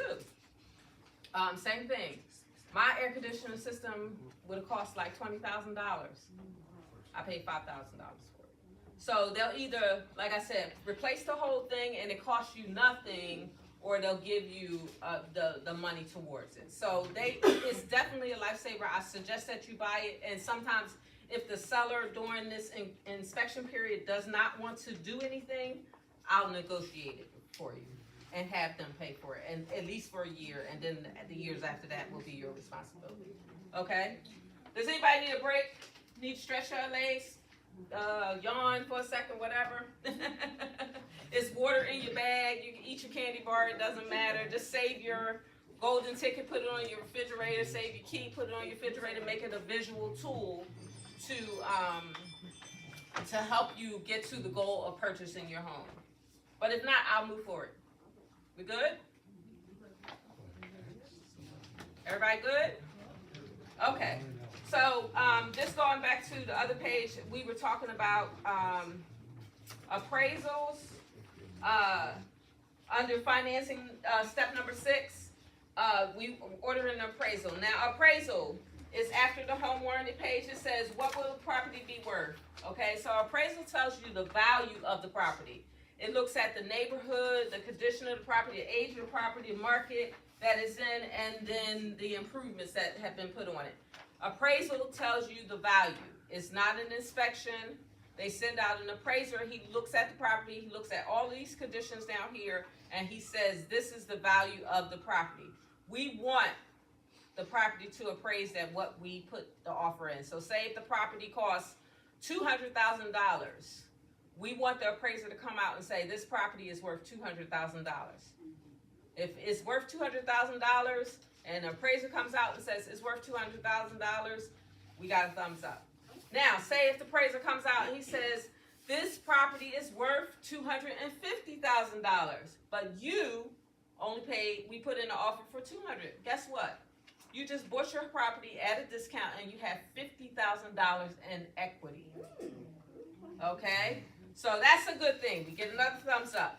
Now, say if the appraiser comes out, you saying, okay, I put in an offer for $200,000, but he say this property is only worth $150,000. Then we got a little issue. It's less than what we offered, what we were willing to pay for it. The bank is not giving you any more money other than $150. I don't care if you said, well, but I put in an offer at $200,000. They said we not giving you no more than $150,000 because that's what the value of this property is. So what we do, that's kind of like right here. Like we're right here. It's not a thumbs up. It's not a thumbs down. It's a negotiable time. We go back to the seller and we say, hey, this property is not worth $200,000. The appraisal came back at $150,000. Would you be willing to sell it to me for $150,000? Now, remember, I told you some sellers think their house is the Taj Mahal, the White House. They like, no, I'm not selling to you. You better come up with that other $50,000. Now, you look at your bank account and you're like, well, wait a minute, I got my closing costs, but I don't got another $150,000. What to do? Again, I'll go back for you. Try to negotiate with the seller agent. Like, look, they don't have $50,000 to give. They got to sell this property to us for less at that price. Or the seller might say, well, I'm gonna put it back on the market, and somebody's gonna give me $200,000 for this property. So the seller takes the risk in this situation. They can walk away and say, hey, they don't want to sell it for less. But I promise you, in my 10 years of doing real estate, most sellers be like, I'm not putting that thing back on the market because it starts the clock all over again. They got to look at a bunch of offers. Like they don't even feel like going through that process. Most of the time they sell it to you for less. I haven't seen anything come in extremely less, like $50,000 less, but sometimes it's like $10,000 or maybe 15,000 less than what it is, and they're like, go ahead, just because they don't feel like going through the process. But then sometimes some sellers say, hey, you need to pay what we call the appraisal gap. So that $15,000 difference, that need to come out of your pocket. You need to borrow it. I don't care what you borrow from your family, whatever, but you need to pay it if you really want the house, or they'll put it back on the market. So it depends on the seller, but it's a time of negotiation. Okay. All right. So the next thing on that other list is it's time for closing. Oh, during that step 6, you're going to go out and get homeowners insurance. You need homeowners insurance. Homeowners insurance is not the same as a home warranty. The home warranty covers the things in your house, the systems in your house.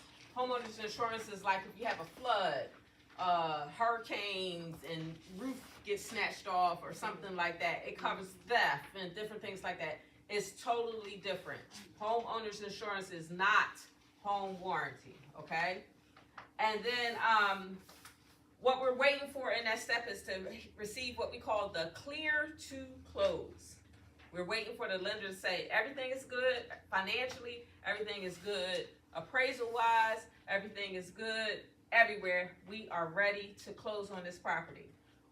With me, in my process, 3 days before closing, I take you through a walkthrough. We walk through the house. Number one, the main thing we're checking is the seller getting their stuff out of there.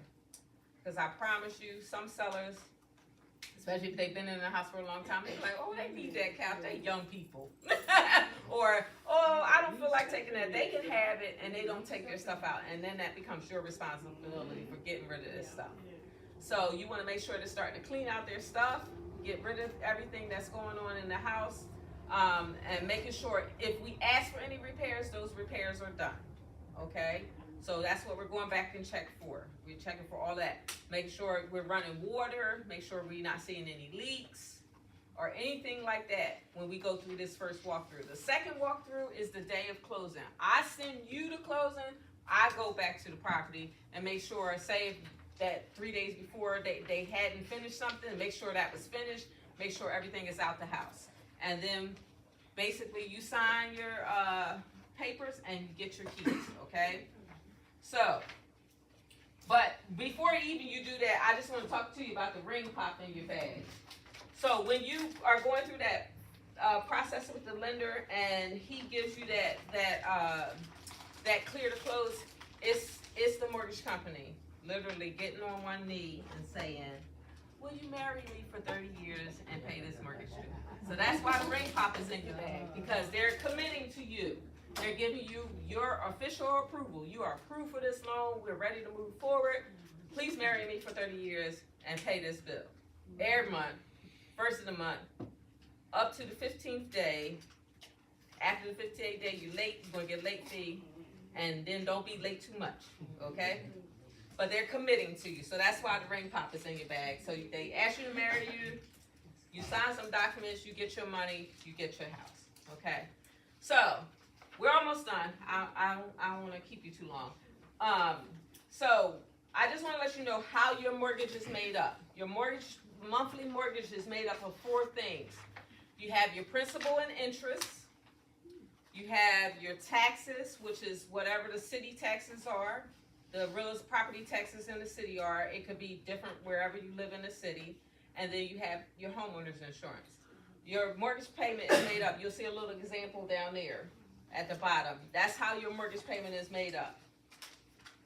So you can pay, say if you want to pay your insurance for the year, they hold your insurance money and your taxes in escrow. If you decide, I got my income tax, I'm going to pay my insurance, my homeowner's insurance for the year and my taxes for the year, you have to call your mortgage company and say, how do I get my money back? Because if you paid for that year, that money is sitting in an escrow account. And then they will remit the money back to you. But you have to call and find out how your particular mortgage company works with that, okay? But most people just let it come out, and then the mortgage company pays the insurance company, and they pay the real estate taxes for you. They keep it in the escrow account, and they pay it for you, okay? So that if your insurance is $1,200 a year, then they take $100 out of your mortgage payment every month, and put it in the escrow account. If your insurance is $1,000 a year, they take $100, whatever, and put it in the escrow, 8333, and put it in an escrow account until it's due. Okay, let's talk about title insurance. Title insurance, a lot of people don't know what title insurance is. Go ahead. In reference to the mortgage payment, Mm-hmm, I remember when my husband and I, when we first bought our first home, mm-hmm, and when you look at the mortgage statement, when you make a payment, when we made our payments, we noticed that the majority of the payment went to the interest Mhm. and not the principal. correct. So my husband was saying that you can request, you can send extra money. I see if your Yes. mortgage is $1,200, you wanna send an additional $50 or $100 a month. Then, but you have to write a letter to let them know you want that applied to the principal. Yes. Because we learned that it will go straight still to the To the interest. interest, yeah. Yeah, that was Yeah. what was important, to see Yeah. that the bulk of that payment went to the interest. Especially in the beginning of your loan. So if you double up or make an extra payment every year, you do have to instruct your mortgage company what to do with that extra payment and where to apply it. Because like she said, if they will apply it to the interest. But if you do make an extra payment every year, I mean, extra payment during a year, it cuts your mortgage like by 7 years. So it's always good to pay extra, whether you put it in a monthly payment or you pay just a whole extra payment. It does cut your mortgage time down from that 30 years to like 23 or whatever like that. So you can definitely pay it off faster if you pay extra payment or pay extra on your mortgage. And like she said, you do have to instruct them because they will put it right to the interest. And that's where most of your mortgage payment goes initially until you get to like 20% of paying it down, and then it starts going to principal, a little bit of the principal, but, okay.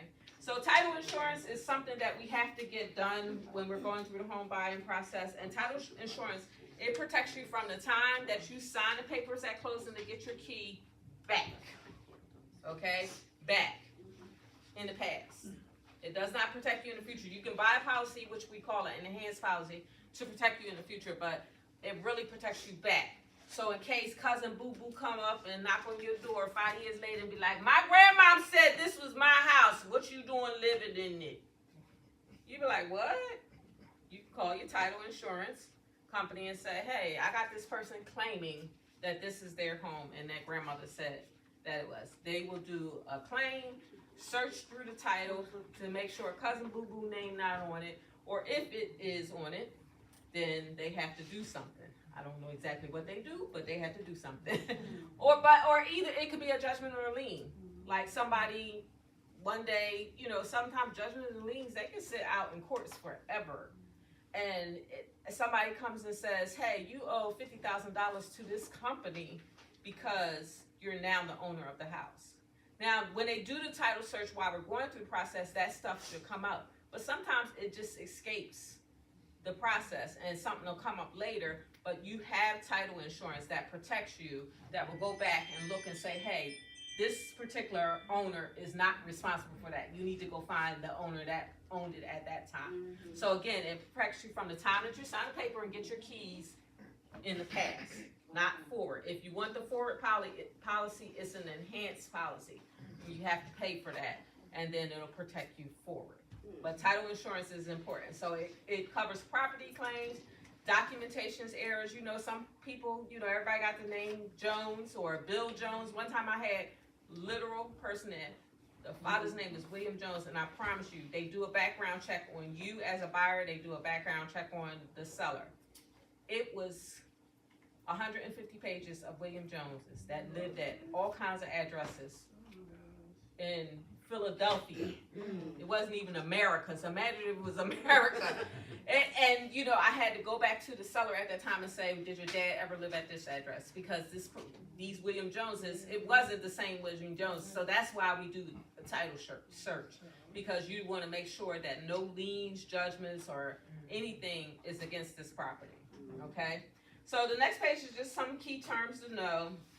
Like I said, I try to find out what your homeowner goals are, and then the other pages are just about the documents and contracts. So when I sign with you, you do sign a lot at first, because I just want to make sure I'm covering every base. So, we sign a consumer notice. When an agent talks to you, they should be talking to you about a consumer notice first. It's not a contract. You can sign this document because it's not a big deal, but you can refuse to sign it. All they have to do is say, buyer refused or client refused to sign it. But it just really tells you all the roles that a realtor can play: buyer agent, seller agent, dual agent, designated agent, transaction licensee. It's 5 roles we can pay. It tells you our responsibilities to you and tells you what's negotiable. So that's where you should have saw that commissions are negotiable when you sign that consumer notice. So even if they don't tell you, read the stuff. I know it's hard, but when you're in a real estate transaction, it is a lot of money. And commissions could cost money sometimes. So you don't want to make sure you know what you're signing, okay? Then there's that exclusive buyer agency contract. We disclose to you, for your protection, get a home inspection. We also disclose to you, Philadelphia is an old town. It's the birthplace of America. Most houses in Philly were built in 1925 or prior, or they had a resurgence around World War II. So it was like 1950s and the 40s and stuff. A lot of stuff was built before 1978. So it could have lead-based paint in it, you know, on the radiators or whatever like that. So we disclose to you that that is a safety hazard. And we also have you and the seller sign a document about the lead-based paint. The buyer's financial just gives you a financial picture of where you are, and so you can show the seller. And then we have some office documents. We have an affiliate business document that just tells you, hey, we make money more than just on real estate. We have a title company. We do other things in our office. So we might not just be making money on your transaction. There's a home warranty form where you can select where you want, if you want to purchase a home warranty. Then you got the settlement company, which is the same as the title company. You could choose our company, or you could choose somebody else that you want to work with. I'll just let you know this: title companies, there's 3 or 4 big ones, and then there's a bunch of title agencies. So it's a bunch of title agencies in Philadelphia, but it's really like 3 or 4 main title companies. The title agencies do the work for the main company. So when you select the title company, you're really looking for customer service. They all do the same thing. Majority of them do the same thing. Just looking for customer service. And then we have a client transaction fee. The client transaction fee is a fee that we charge you.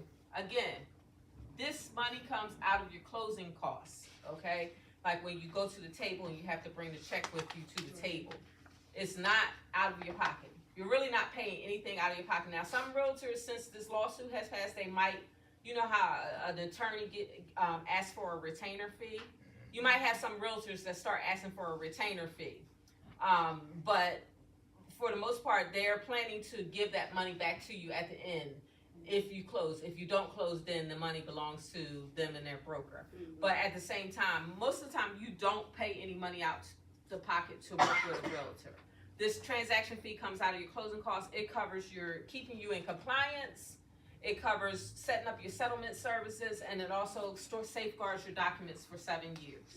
So that's what that client transaction fee of $5.95 is for. So again, we have a seller's disclosure that we present to you. You have to sign all 11 pages, initial it and date it. Then you have a lead-based paint disclosure. The seller has to disclose whether they are aware of any lead-based paint or of any reports of it. And then we have the agreement, and then a deposit money notice, just letting you know who's holding your deposit. The next page just shows you how we used to be able to see what we can get as far as commissions. We can no longer see that. And then at the bottom of that page, it says what? All commissions are negotiable. Okay? And that's whether you're on the buyer side or the seller side. You know, because now buyers may have to pay some commissions to their agents. So you want to negotiate that with them. Okay? So they can ask the seller to do it. We can still like make it a part of the offer now. We can say, hey seller, we're interested in this house, but we need you to help pay the buyer agent. The seller can say yes or no to that, and we can ask for whatever the commission that you negotiated with your agent. But if the seller says no, you would be responsible for paying your agent. And again, not saying, oh, I got to write a check out to Sean for this amount. It comes out of your closing costs. But if it comes out of your closing costs or it's a part of your numbers to purchase the home, you want to make sure that, you know, whatever you negotiate is affordable to you, because it could take away from the purchase price of your house to a certain extent, okay? So just know that all commissions come negotiable. It kind of shows you how it previously worked and then how it works now. The buyer agent may not get paid and you may be responsible for that. That's why you want to make sure when you're signing those contracts, you don't assign like an exclusive agency contract with like 3 different realtors, because you might owe 3 different realtors and you don't want to do that. You want to work with one realtor. If, and like I said, even if you sign a non-exclusive one, say I signed a non-exclusive one and they took me to 1, 2, 3, 4 Main Street, but I don't really want to work with that realtor. Like I ain't gelled good with that person. But then you go with the new realtor and you went back to 1, 2, 3, 4 Main Street. If that other realtor finds out, you might owe them too, because they showed it to you initially. So you just want to be careful when you're signing those contracts. And like I said, you should have, if somebody is asking you to sign something, ask them to explain to you. If you take anything away today, make sure somebody's explaining those documents to you. Okay? Okay. And then we have this document called, it's a compensation guide, and when I work with you, I'll give you a copy of it. It just explains how commissions work. And basically, the only other page I want to just show you the numbers real quick. If you go back to this page, I think it was kind of right here. I just want to show you some numbers real quick so you can see how the money works for a second, and then we'll be done. I don't know what page, but I think it's like page 6. I probably have some numbers on these things. So let's take a look at the numbers. So say if you buy a house for $200,000, right? Your down payment, now initial deposit and down payment are 2 separate things. Initial deposit just lets the seller know, I'm serious, I want to buy this house. And that money is held by the, like say we're working with Keller Williams. I work for Realty One Group, but the listing is with Keller Williams. So that money will be held by Keller Williams until we get to the closing table. You get that money back, okay? It comes off of your closing cost, okay? So but the down payment is a part of your loan. So there's several different types of loans. There's a FHA loan, a VA loan, there's conventional loans, there's affordable conventional loans, there's USD. It's so many different types of loans. That's why you have to find the right loan that works for you. But in this example, we're using FHA. FHA was a type of loan that was created because mostly for years it was conventional loan, and most Americans didn't have 20% saved, 20% of $100,000. They didn't have $20,000 saved. So they created the FHA loan where you only had to have 3.5%. Okay, so that's $3,500 if you purchase a $100,000 house. So they created this loan. So most of the time we're using the number 200,000. So the FHA loan down payment is 7,000. Again, this is your closing cost. This is what closing costs would look like. So your additional closing cost is about $13,000. That's like 6.5%. So that's the title insurance, the lender fees, all kinds of other stuff that you might be paying. That's about 6.5%. Okay. So your total amount that you would need to have saved in the bank is $20,000. You're like, wait a minute. What? You just said I ain't have to have $20,000. Well, maybe, kind of, sort of, but let's keep going. Okay. So you put your earnest money deposit down, whatever you have saved in your bank. Say you have only $8,000 saved, and you put your earnest money deposit down. In this case, I use $5,000 as an earnest money deposit. So that comes off the 20, and now all you need is $15,000. You say, wait a minute, okay, now you done said 20, and now you're at 15. Okay, I only got 8. Where am I getting the rest of this money from? Remember I told you about those HUD counseling places? Okay, and those grants? That's where some of this money will come off, okay? So you can also ask for what we call seller assist. Now you can say to the seller, a lot of sellers don't like to hear this, but you can say to the seller, hey, Mr. Seller, can you help me buy your house? And you can, with certain loans, you can ask for 3%, or with FHA, you can ask for up to 6%. You can say to the seller, I need 6% of $100,000, which is $6,000, to help me purchase your house. Now that sounds crazy, but at the same time, they will most likely do it. Some sellers will be like, sure, I'll give you $6,000. As long as it don't mess with their bottom number, sure, I'll throw it in. Sometimes they make you add it to the price of the house. So they'll say, well, purchase the house for $106,000 and I'll give you $6,000 back. So that's what seller assist is. So if the situation warrants it, I can negotiate seller assist for you. Sometimes when you work with a lender, they might say they need seller assist. So I can talk to the agent and say, hey, they really need some seller assist. You can ask for up to 6% with an FHA loan, but the seller doesn't have to give you 6%. They can say, well, I'll give you a flat $3,000. That's all I'm giving. But it's still something to help you purchase the home, okay? So if you go to those HUD counseling agencies, I think Philly First gives you up to 5% or up to $10,000. So remember, you need $15,000. But if you get the Philly First grant, there's your they either want to take 5% of whatever the asking price is, or they're going to give you $10,000. Now you're down to $5,000. Like, you said you had 8. I done got, now you got $3,000 in your pocket. See, I told you I'm a resource lady.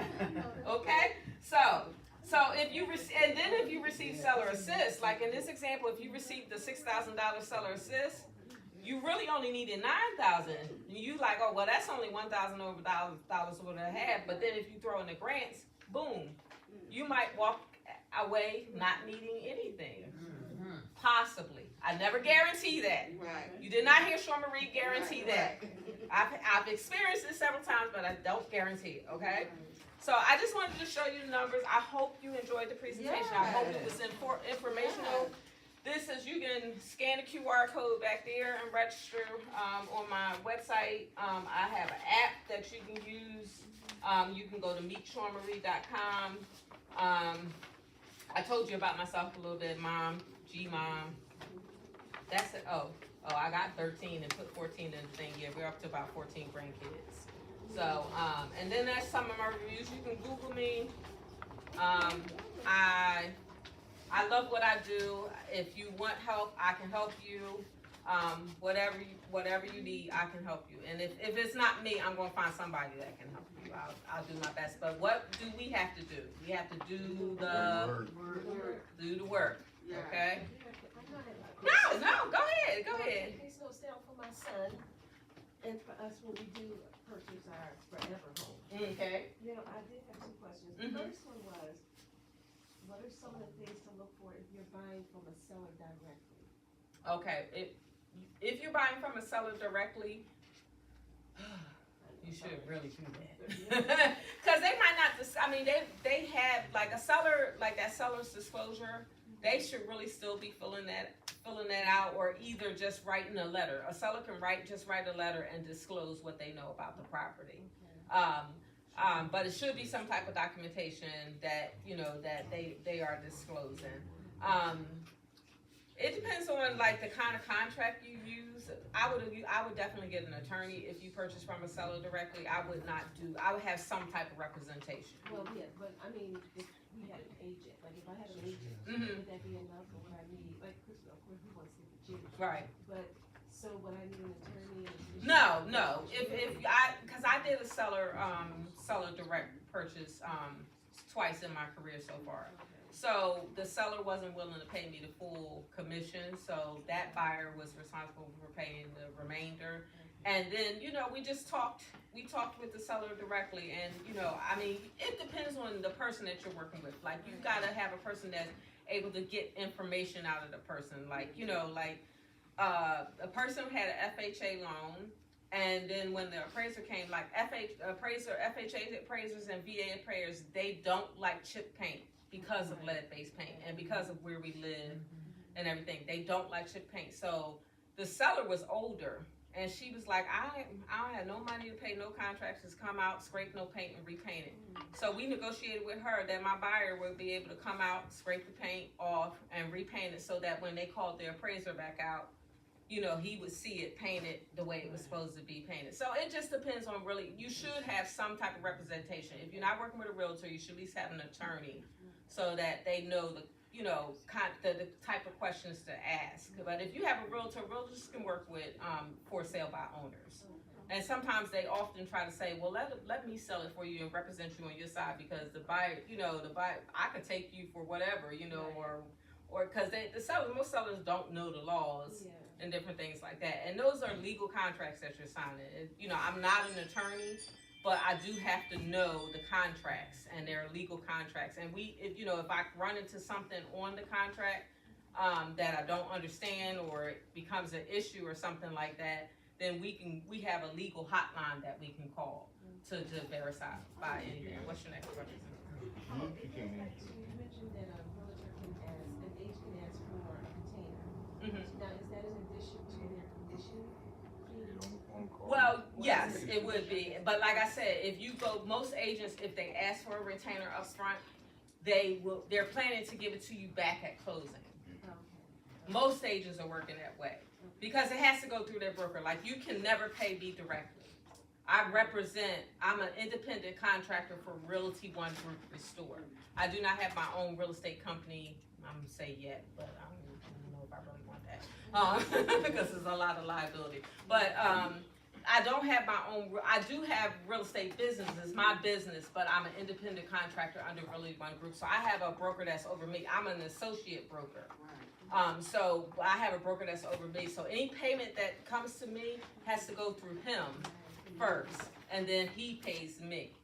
So that's how it works. So even the returning fee, you're gonna write it out to Realty One Group, and then they're gonna hold it in an escrow account. And then if our agreement was that, okay, long as you make it to closing and close on the contract, get your keys, get your loan and all that stuff, that $500 that I might ask for a retainer will come off your closing costs. If you don't make it to closing, then it's between me and my broker. He might say, well, I'll give you 90% of the retainer, and I'll get $400 and he get $100, and that's money in my pocket for my gas. So, but what is the purpose for a retainer?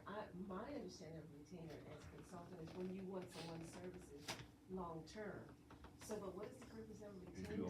Oftentimes with realtors, it's for like driving you, opening doors, negotiating your contracts and different things like that. So yeah, like I just went to a class where they were saying, hey, like start charging like an attorney, like, okay, I'll give you like packages, create packages where like I'll take you and open doors for you, and this would be my commission amount, or I'll take you open doors and then negotiate right up your contracts, and this will be my commission amount and stuff like that. But you gotta go through your broker to do all of that.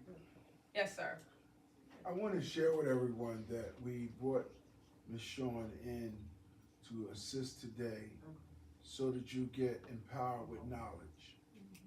I sold a home and I did do the seller's assist, and a young lady ended up getting $16,000 from me, which later on I regretted doing it. Also, the realtor, he got about $19,000 from me, 17 something. Yeah. So what I'm saying to y'all is, you need to know who your realtor is. You need to get to know the realtor so that you can have a trust factor. I met this realtor through an investor. And now today I feel like I was taken to the washing machine. I really feel that way.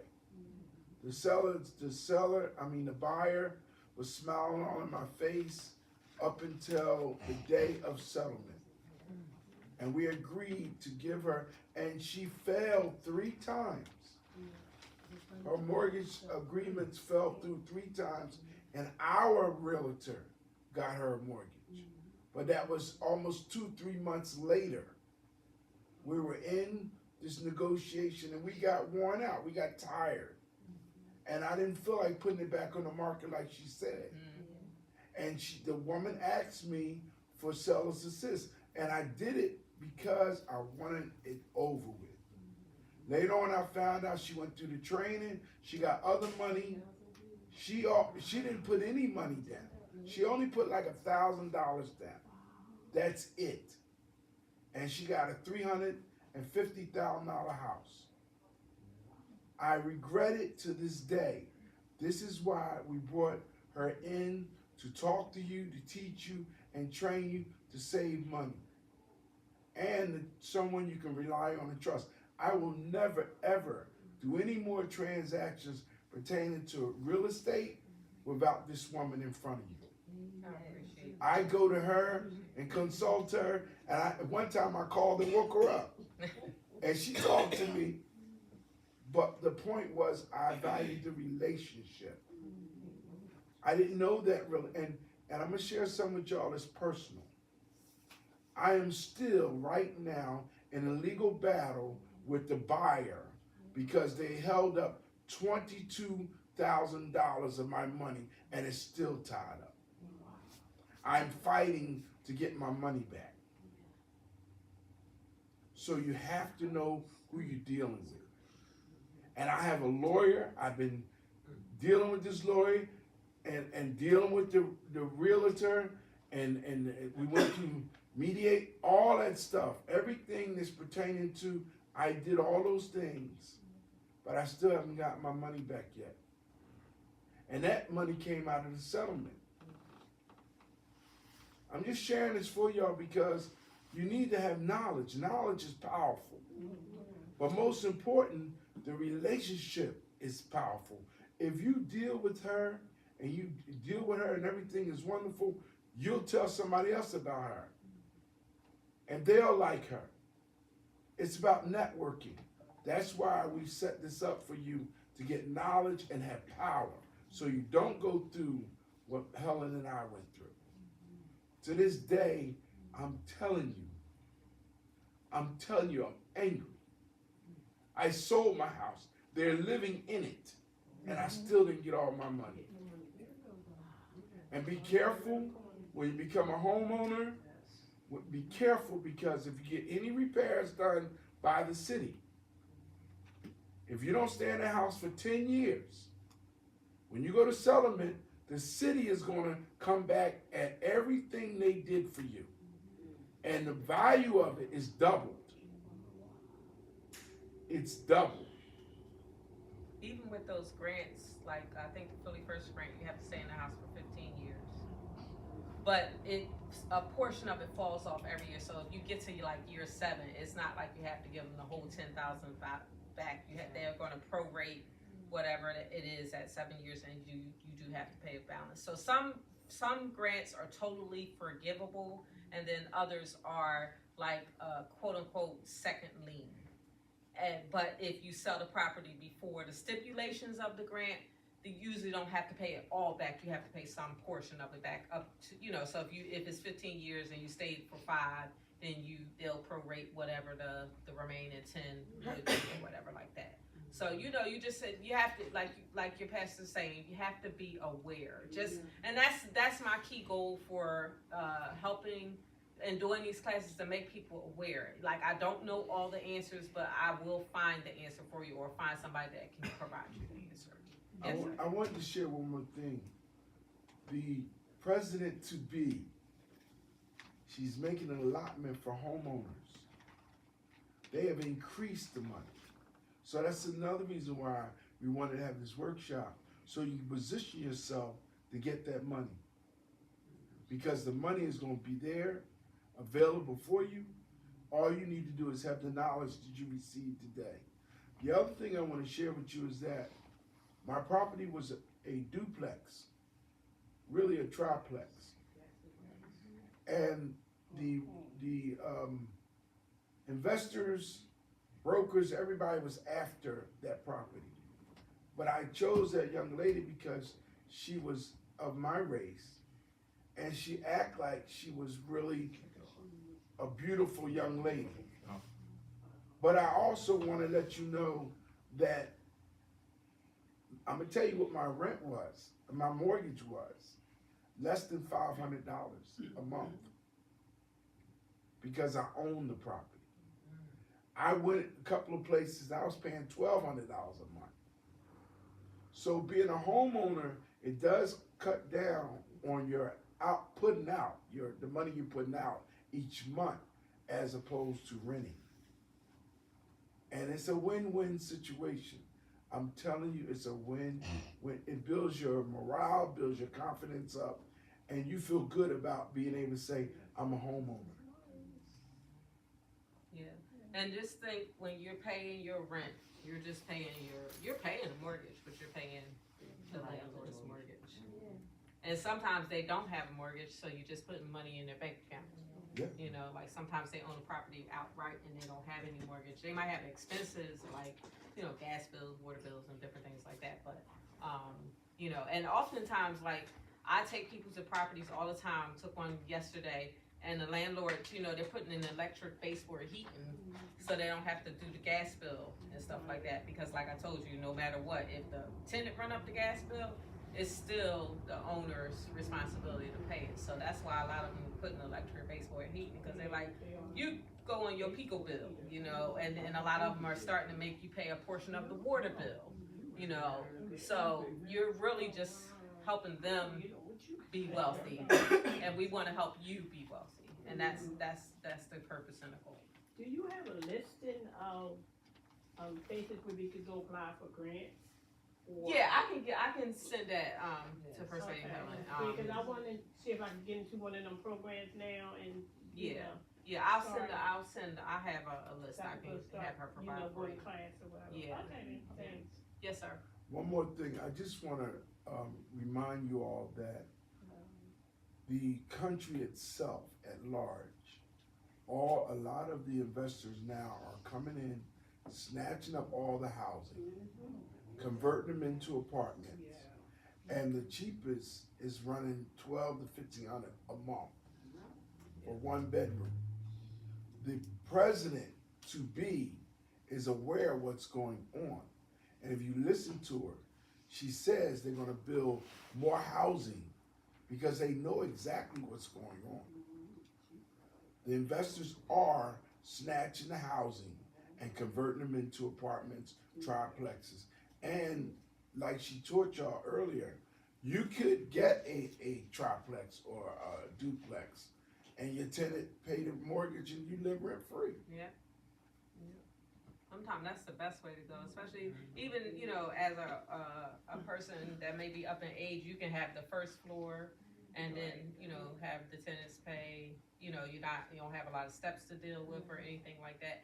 I mean, it's a lot of different strategies you can use. Real estate is a creative type of investment. There's a lot of different strategies you can use when you invest in real estate. And when you purchase a home, even though you may be living in it, it is still an investment. If you take care of it, like when you sign FHA papers, they be like, your responsibility is to maintain the property. Maintain the property. Like if you need help, that's why I said get the home warranty. Like I don't use my home warranty a lot because I have a contractor for a husband. He's like, well, I'm paying $100 and I can just fix it myself. But like if an appliance break, he's not an appliance guy, so I can call it for that. But I'm just saying, like, you know, stay up on top of your maintenance and taking care of your property, because that's the other thing. I sell a lot of ugly properties sometimes because it's like grandmama's lived in there 50 years, the kids don't help her take care of it, and then like you said, an investor comes in, swoops it up, flips it, and I'm a flipper. My husband and I, we have flipped some properties as well. But last year we got an opportunity to flip my husband's childhood home and sell it to somebody. So that we do it for different reasons. It's not all about making the money. You know, we're trying to create affordability for other people, you know, when we flip property. And there's some investors out there trying to do that as well. I know one young man, he specifically just does Section 8. That's his investment strategy.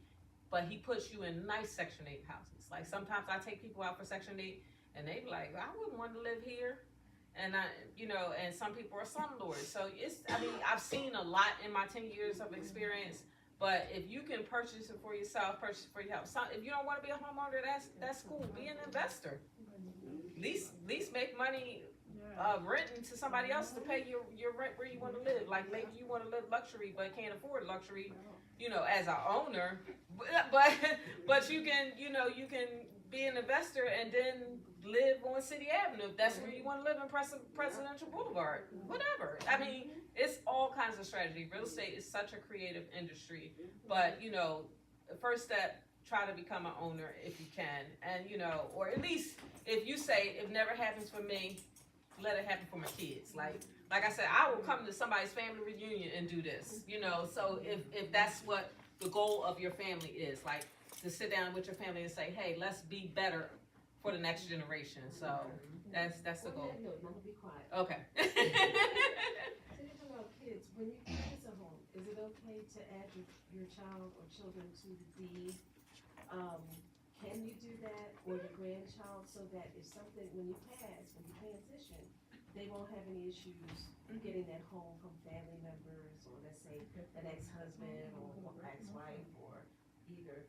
So, but you can add your children to that deed. So you know, I'm married second time. My children were in my deed. When my husband passed away, I added a trust in my deed for my kids.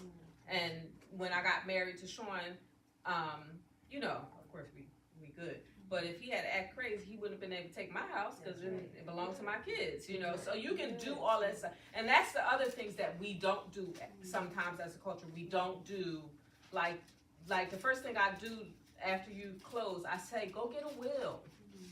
Tell people what you want to happen with your property. Not just the house, but even your jewelry or your whatever you find valuable. Tell people what you want to happen to it after you pass away, because that's why families get in all the squabbles. I just sold the house of a lady. Her mother left her the house. She got sick and wrote everything. They got everything done. And her aunt came to talk about, well, that was my sister's house. No, it wasn't. It's her daughter's house. Like, you know, like why people think just because, and that's the sister. It's not like even somebody that came from her own loins. It's her sister. Yes, y'all share the same mother, but that don't mean that you're entitled to this house. Like, so you want to tell people, and in Philadelphia, there's over 10,000 tangle titles because family hasn't said what they want. And we get in these squabbles. You can put it in a trust. If you want to leave it to the church, you can do whatever you want. You don't have to leave it to family. Family might be pissed off with you, but they can't do nothing you did now. but yeah, you can leave it to the church or leave it to American Red Cross, whatever. But you gotta tell somebody what you want to do with your stuff. Yes, sir. I own my own house. Mm-hmm. Alright, okay. If I don't have somebody's name on the deed of the house, and I made out a will, that's still good? Yeah, you should go to an attorney. Yeah, because the will can say, hey, after I pass away, I want this house to be transferred to whomever. You just need to go to an attorney to get that done. Yeah. You don't necessarily have to have that person's name on the deed. Yeah, but that's what I'm saying. Like people will this stuff. I mean, people will this stuff to organizations, to churches. You just have to tell people what you want done with stuff, because we get to the end of life and then we like, oh, we got to do this now, or either we don't do it and then it becomes a family squabble, or it just sits in the building, you know, deteriorates and different things like that, and then the investor trying to figure out how to get it out your name so he can buy it and make money off of it. And I don't have anything against investors because I'm an investor, but I'm just saying, you know, I know some of them are just about the dollar. You know, and they're just trying to make money, and they might have a reason for it. They might need like I need to feed my family. They may need to feed their family, but at the same time, a lot of houses are going to investors because sellers want to get out quickly, or they just don't feel like dealing with like issues or whatever like that. So they'll sell it to an investor real quick and not work with a regular buyer. Go ahead. All right, I didn't tell the truth. That's all right. But when George said what he said about a will, what I learned, and most of you that are members here, you know about my father's situation, but what I learned is that having a POA, a power of attorney, isn't enough. No, it's not. The will succeeds the power of attorney, so it is important that a will is established. And you can have a POA, but it's best to have the will and not only a power of attorney, because it may not hold up. And the other thing, like if you are buying a house and you're up in age, it's best to have somebody else's name on that deed, or like a trust in the deed, because when you go to that nursing home, First thing they look at is your property. They look at your property like, oh, well, we need to pay for the nursing home, so we gonna take your property, you need to sell it so I can get the money for the nursing home. So, like, you can protect your asset by doing those steps after you purchase a home. Did you guys have any questions? I got one more question. Yes, sir. Okay. For the last 2 months, I've been trying to send letters down to City Hall, my real estate taxes. They come back the same way I sent them.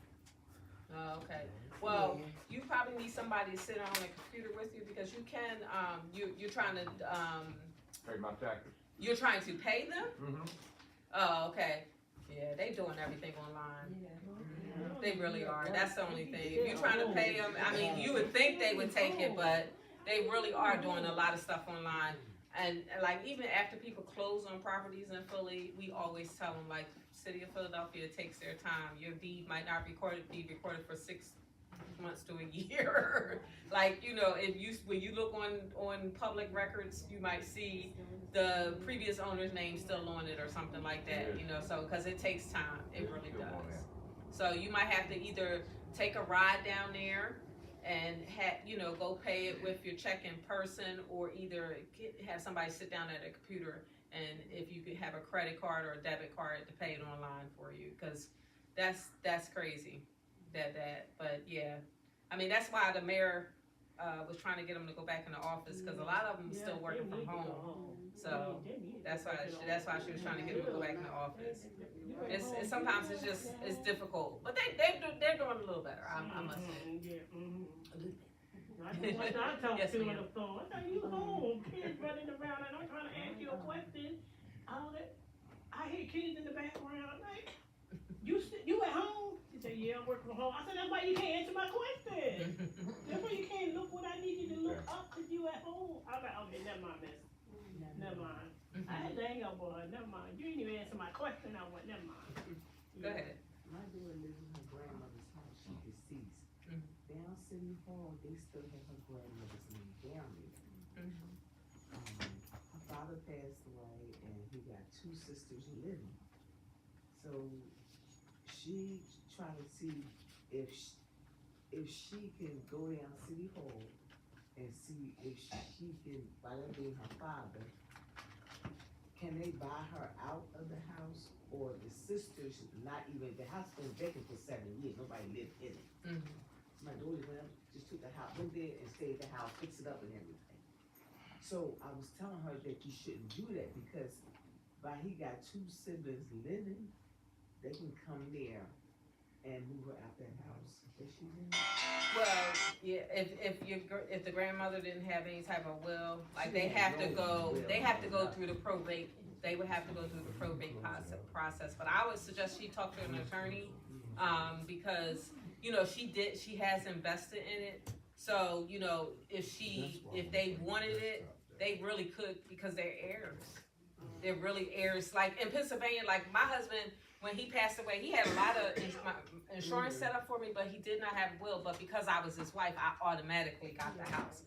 If it's a parent and they have living heirs, you should be going through the probate process. But if you do a will, you avoid the probate process. So your daughter would have to pay inheritance tax. Like you said, she would have to kind of have the sisters relinquish their rights to it, because they go like the next in line. That's how they really do it. They go like, you said the father passed away? My father passed away. Okay, so the father's not here, and now she just got her 2 aunties and her. So if she goes through the probate process, the state is going to say, hey, it's 2 living heirs, and they're going to go to the sisters first. They're not going to go to the granddaughter. Yeah, they're not going to do that. And even though she fixed it up, that's why I said she would probably have to get an attorney and maybe reach out to the attorney and say, and maybe appeal to the sister. The attorney can appeal to the sisters and say, hey, would you mind like buying her house or allowing her just to have a house she's invested in it, But yeah, if push came to shove, they wanted it, they would still have to go through the probate process. The probate process could be a minute. They tried to get a file for the cops, so they couldn't do it. Yeah. And she been there for 4 years now. They try to, you know. They gotta go through the process. They can't just put her out. They have to go through the process. But if they're avoiding the probate process, They're avoiding it. why they avoiding it? What's the I don't, thing? because the aunt, both of the aunts, I think they don't wanna go through all that process because they live in Section 8. Oh, okay. And you can't go down there telling that you got a property when you all living in Section 8, low income. Right, That's their problem, so they not even going that way towards my daughter. right. So, but somebody's been paying on the taxes, my daughter went down there, somebody been paying on the taxes, but they can't disclose who the person is. But they owe money on the house, my daughter, she's gonna put money down for the taxes, and she went down there. The guy told her somebody been paying the minimum for the taxes, and not, you know, they owe for the taxes. But he was trying to tell some things she can do, Mm-hmm. he gonna work with her, That's good. yeah. That's good. Yeah. That's a tough situation when you have heirs. Because even I have property that I sold for somebody, and one of the mortgages didn't get cleared, and it was a seller mortgage, like the seller mortgaged a place for him, and they won't give the person the money back, you know, that they're holding in escrow to clear the mortgage, because they were like, it might be heirs out there. So and it's on the seller, the person that sold the property, it's on them to find the heirs. And, you know, I mean, it could be heirs forever. Yes, ma'am. She have a question. Mhm. Go ahead. So, for the bank accounts, you gotta show, if you have multiple accounts, you only showing the account that the closing cost money would be in? Yeah, you know, you shouldn't, I mean, sometimes people, it depends on what bank where you have like the most money at. Like, you don't have to show every bank account, that I'm aware of. You don't have to show every bank account, but really just basically where your main money is, for that you have saved for the home. That's what they want. Like, I have like 4 or 5 bank accounts. They're not gonna ask for all 4 or 5, because I'm not. Now, if I start moving money from them other accounts to that account, they might ask for it. But if you just saying, this is where I'm working from when I'm buying my house, TD Bank, that's the only bank account I'm working from. I had somebody that closed on a property, and they were sending money to their kids from Cash App. And they were selling their property that they lived in for 30 years, where they walked up to the seller and said, hey, I wanna buy your house. And that's how it worked in the 70s and 80s. And that's not really how it worked, but that's what they did. And they were sending like money to their kids through Cash App, and they wanted to check the Cash App account. There is a website where you can go get a Cash App statement. And they're like, why are you sending $200 every 2 weeks to this person? And they had to explain that. So, but it was because Cash App was connected with that bank account that they showed. Because, you know, like when you, like if I have a Capital One account and I put money in Cash App, it's going to show on my Capital One account that I put money in Cash App. So they started seeing that as a pattern, and the underwriter questioned, like, why are you sending this money? But they start looking at the bank statements when you apply, like when you get your pre-approval.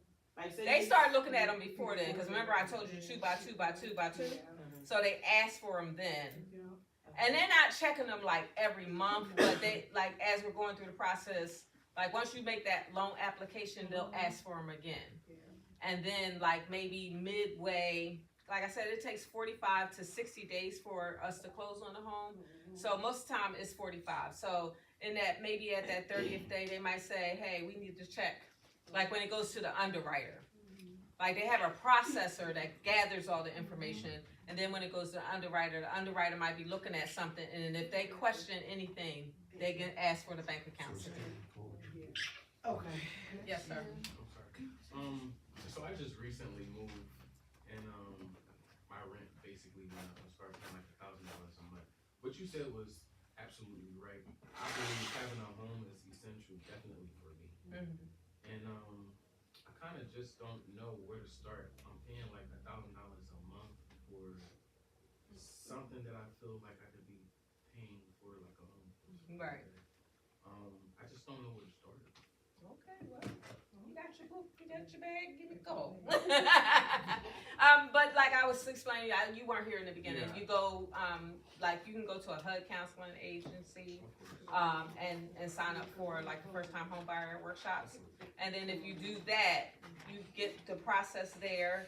You sit with a HUD counselor, they help you budget, they help you see where you are financially, if you need to pay off anything or whatever like that, and get you prepared to go to a lender. And then I have recommended lenders in my book, but if you choose to use your bank, that is fine. I will tell you banks, credit unions are kinda okay, but banks, they never close on time. We usually suggest that you go to a mortgage broker, cause a mortgage broker can say, what's your name? Shy.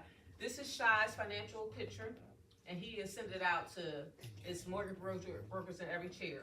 And he'll send it out to all the mortgage brokers, and that mortgage broker say, oh, I like Shy's financial picture, I'll take him on. Or another one will say, I'll take him on. So the broker can send it out to many people and try to find you the best loan that works for you and your financial picture.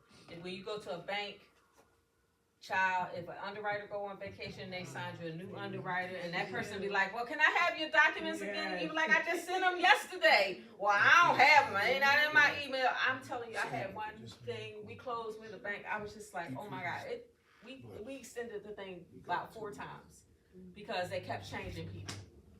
This person went on vacation, this person did that. It's almost like, don't go through no foreclosure with Bank of America. Don't go through no foreclosure with Freedom Bank. Oh my God, they're the worst.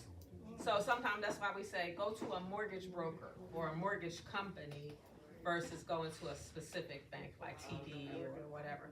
Nothing against them. I do have 2 bankers on there, Fulton Bank and Chase Bank, but I know the people and I know they'll push it. They know people that will help me push it through. But, but if they find that they feel like they're not the best fit for you, both of those people tell you, send them somewhere else, because that's just how they are. But I would start with a HUD counseling agent or your CDC in your area, the Community Development Corporation. The CDCs and the HUD counselors not, but I'm gonna send her a email with the list of them. Affordable Housing, Urban League, and Center in the Park in Germantown. Those are the main 3 that I teach at. Yeah. I teach at those. Sometimes you might go to a class and there's another realtor, but I teach at them and I have a good relationship with them. But they're and I find that Affordable Housing and Center in the Park are the best. They are the best, especially Affordable Housing. They don't play with their people.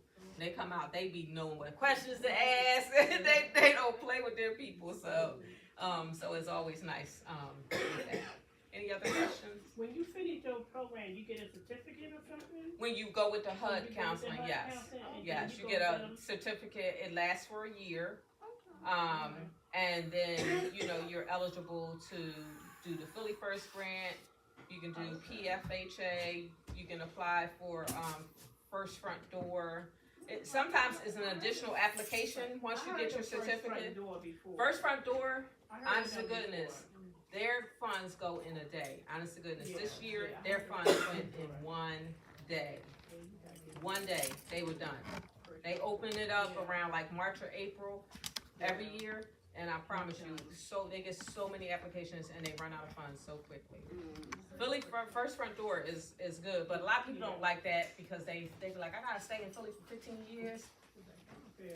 So that sometimes they don't like that, but people still use it. Diane asked a good question, and it brought to mind, because as a notary, when I'm doing these closings, there is a form where they're asking the borrower if they've had homeowners counseling or education. So then they favor that then. I'm asking. So the banks favor that when I say the lender, because they do ask whether or not they've had their counseling. And she knows your certificate, that's what to say. So that's helpful, I would say. Yeah, it definitely is. I mean, because it just helps you know the big picture of what it is to purchase a home. It helps you know financially where you need to be. So it's just easier if you go through them, especially if you're not like you're in an affordable area where you need to be able to afford a home, like, affordable housing. So it's a good place to start. And I mean, even people that own expensive houses, if they go to a HUD counselor is not going to turn them away if they need help. They're there to help you. HUD has set it up for the Housing of Urban Development has set it up where they have counselors that will help you financially in any way that you need to help. Like I said, rental assistance, help you avoid eviction, help you with electric bills, gas bills. They'll do all that stuff. They have programs that they can provide for you. So use it as a resource. It's definitely a resource.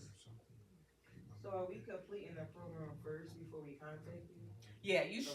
So You we can should. get our- Just so you can get your certificate. Some people don't. Like some people will are not aware if they start working with a railroad, they get something under contract. But most of the time, if you want the grant money, you have to complete the program because you can't go out, find the house first, and then go back and do the program because you have to have the certificate first. Right. Because if you put an offer in the house and then try to go to complete the program, they're like, no, you can't, you won't qualify for the money. So you want to get the certificate first and then go out and find a house because most of those things said you had to complete the program before you write the offer. How long they classes for? I mean, had certain different months or? They usually have them every month. Oh. They usually have them every month. I know Urban League used to, I don't know what I haven't taught at theirs for a while. They used to have theirs at least every Saturday at one point in time. I don't know if they're having them as often now. Affordable housing, I think they do them like twice a month, and it's usually through Zoom. Like you used to be able to go, like Center in the Park still does theirs in person. But Urban League and Affordable Housing, they can have like 70, 80 people on a call. And you gotta keep the camera, you're supposed to keep the camera on and be attentive and everything like that. Most people don't, but they still get their certificate. But that's what they're supposed to do. You're supposed to keep the camera on, be attentive, whatever like that. And they'll have 70 people on a call. And but then you have to do one-on-one counseling with them. And that more so gets you to the certificate. First class is like, just be on a call, listen to the stuff, so people are not as attentive. But then you have to have personal one-on-one counseling sessions with a HUD counselor, and that person is assigned to you. So when you go under contract, I send out an email like we're under contract, and I send all my partners, the lender, the title company, the HUD counselor, like whoever I'm partnered with, to help you get to closing. And then I send them the contract to let them know, hey, this person is under contract. Then they reach out to you, and whatever they need from you, they get from you. If they need my assistance, I will help you. But for the most part, the lender's going to need certain things from you. The HUD counselor's going to need certain things from you. The title company's going to need certain things from you, and everybody's just keeping me in the loop. So how long is it? How long did it go for the class? It's usually like I said, the 4-hour class, and then you have one-on-ones. I think it's like 2 or 3 one-on-one sessions after that. It's supposed to be like 8 hours. So the class is 4 hours, and then you're supposed to have like 2 counseling sessions or 3 counseling sessions that equal another 4 hours, and then you get the certificate. For each one, you can go different days for, like affordable housing and the HUD. They all be different times. It's just once you go to the HUD Counseling Center, it all happens in that one place. And it's only, like I said, the class is 4 hours. You sign up for that, take it online, or like I said, Center Park, they still do theirs in person on Thursdays. Sit there for that 4 hours, and then it's about you setting up your personal time with the HUD counselor. So if you already got approved, can you still go to these classes? You can, as Yeah. long as you qualify for, You like qualify. you meet the qualifications. I think, I don't know, Philly First, I wanna say you can make up to $80,000 or something like that. So yeah, you can go back and do it, but you can't get anything under contract. Like you can't be, like how you would say your realtor was writing contracts, you can't do that. Oh, Have anything under contract and Yeah. go back and do it. You have to do that. before you get under contract. 'Cause Right. I never got under contract. That's Right, what I I'm know, saying. that's what I'm saying. So if So I can still go to these programs, Mhm. and then I can give my realtor Mhm. the certificate that I have. You don't really have to give it to us. You just, it's for your own personal thing. So how would they know that you got the certificate? Because me personally, I'm contacting, if you say I went to the classes, I got the certificate, I call your HUD counselor Oh, okay. and confirm. Okay. Now everybody does things the way I do. Yeah, that's okay. Everybody does But I'm things. confirming because, I mean, or either, like I said, once you get your certificate, Philly First, you usually have to fill out an application for that. So you would have to turn it into Philly First, whatever that application is, or to the HUD counselor. Okay. HUD counselor knows that you have the certificate. Okay. But if you feel, like if you went on your own to try to fill out a Philly First application, they're gonna ask that, you know, do you have a certificate? You know what I mean? Right. So, you know, when you apply for the grants, they expect to see the certificate, but I've never seen the certificate. I think I've seen it once, and that was back in 2020. I just called the HUD counselor, like, did they finish? Do they have the certificate? They say yes, and then they take it from there. Okay. Yeah. So how much do you have to have saved up in a separate account? I would say, if you're working with one of the grants, I would say at least 8 to 10. That's the best thing. But I've worked with people that haven't had as much. Okay. Like I said, you know, like once we got down to when we did those numbers, once we got down to it, it really wasn't much that person needed to bring to the table. But you want to have a good amount saved, just, you know, because I'm going to try to help you save on the price of the property. I'm going to try to, if I can negotiate some seller assist, I'm trying to help you some way during that transaction to keep money in your pocket. Seller assist, your grant money and different things like that. I'm trying to help you keep money in your pocket. But if you have to use it all, you have to use it all. You know, it's up to you. But you know, but for the most part, I say 8 to 10 in most cases. Like it's in the affordable housing area. If you're buying more, you would probably need more. So if you got one lump sum in your account and it's been sitting there and you don't have to show where it came from, or you still gotta show? I mean, when you get those bank statements, they're gonna see where it came from. No, but I'm saying, like, say you got something now, and then you don't do this until like February. Right, but if you put it in the bank, like if They you don't, won't need the bank statements for the last 2 months, so they wouldn't see where it came right, from. but they still gonna see the money there. Right. You understand what I mean? So you so- don't gotta prove where it came from. Not necessarily, not unless they question it in some way or not. The underwriter might ask for it. I don't know. They might say, well, when did this money get in the account? But I don't know if it's something like when they look at your accounts, they know how long it's been. But you know, if they see 2 months, it's been in there for 2 months, that's your 30 days. You understand what I mean?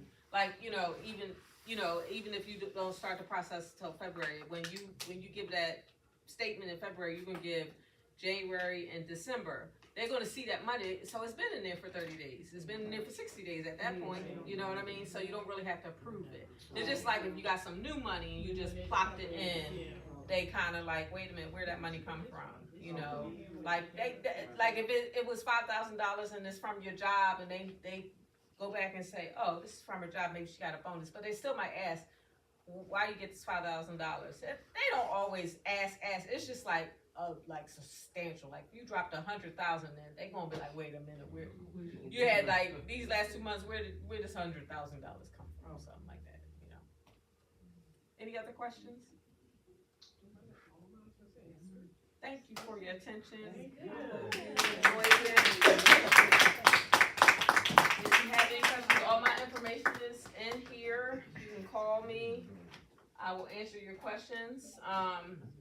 If you're working with somebody, I cannot really like give you advice about a transaction you're in or anything like that. You know, I would suggest that you call your realtor, or anything. Like if you're already working with somebody, I So if can't. you're working with somebody you want to switch, how would you do that? You would just let them know. I would just let that person know Yeah, that say I wanna thank you for switch your over. services. Okay. You know, whatever But like then that. You know. everything will stay the same. My money will still be there, and everything will still be there. Right, yeah, you're not changing anything, because I don't have anything to do with your money. I don't look at your bank I'm just statements. saying. Yeah, I don't look at your bank statements. I don't look at, like, even, like the title company sometimes ask for your social security number to do a background check. I will not take your social security number. I will send you to the title company so they can take it directly from you. I don't look at any of your stuff. Now, if you share it with me, I see it. But if you don't share it with me, I don't see any of that stuff. I'm really just doing the contract for the real estate. You know, you might share information like numbers or something with me, but I'm not like writing down, oh, she got $50,000 in her bank account. I'm not writing that stuff down. You know, I might take a note if I have to call a lender and tell them, but after that, it's done. I'm not seeing any of your bank stuff. That is with the lender. I just do the transaction on the house, and I'm giving information about the house that you're purchasing and different things like that. And you just like if you're in contract with that person, if you signed a contract with that person and you no longer want to work with them, you just have to inform them in writing. Thank you for your service, and you don't even have to say I'm going to somebody else. You just say thank you for your service. I'm I want to cancel my contract with you, and that's that. Okay. It's not like it's Okay. I just had to be with them so many months or whatever. I mean, when I sign contracts with people, I don't sign them longer than 6 months. Not unless they tell me their long-term goal, oh, I'm not gonna be ready until next year, but I really wanna be in contract with you right now. I'll sign a year contract. Okay. But I usually do 3 to 6 months. I can usually accomplish my goal in like 3 to 6 months. And if I can't, then we just go back and sign it again. Okay. That's how I approach it. I don't really sign year-long contracts, not unless you say, I need a year. Mm-hmm. Yeah. Thanks for letting me know that. Okay. Thank you guys. so much. Oh, thank you. This company A lot started of growling. information. Yes. Right, I've been getting a lot of information. That's good. What time is it? I didn't look. I'll see y'all. What time on the paper? What time is it? 1:36. Yeah, and I'm fine. I'm going out with my grandparents. Check for me. Yeah, any extra ones I would like to take back.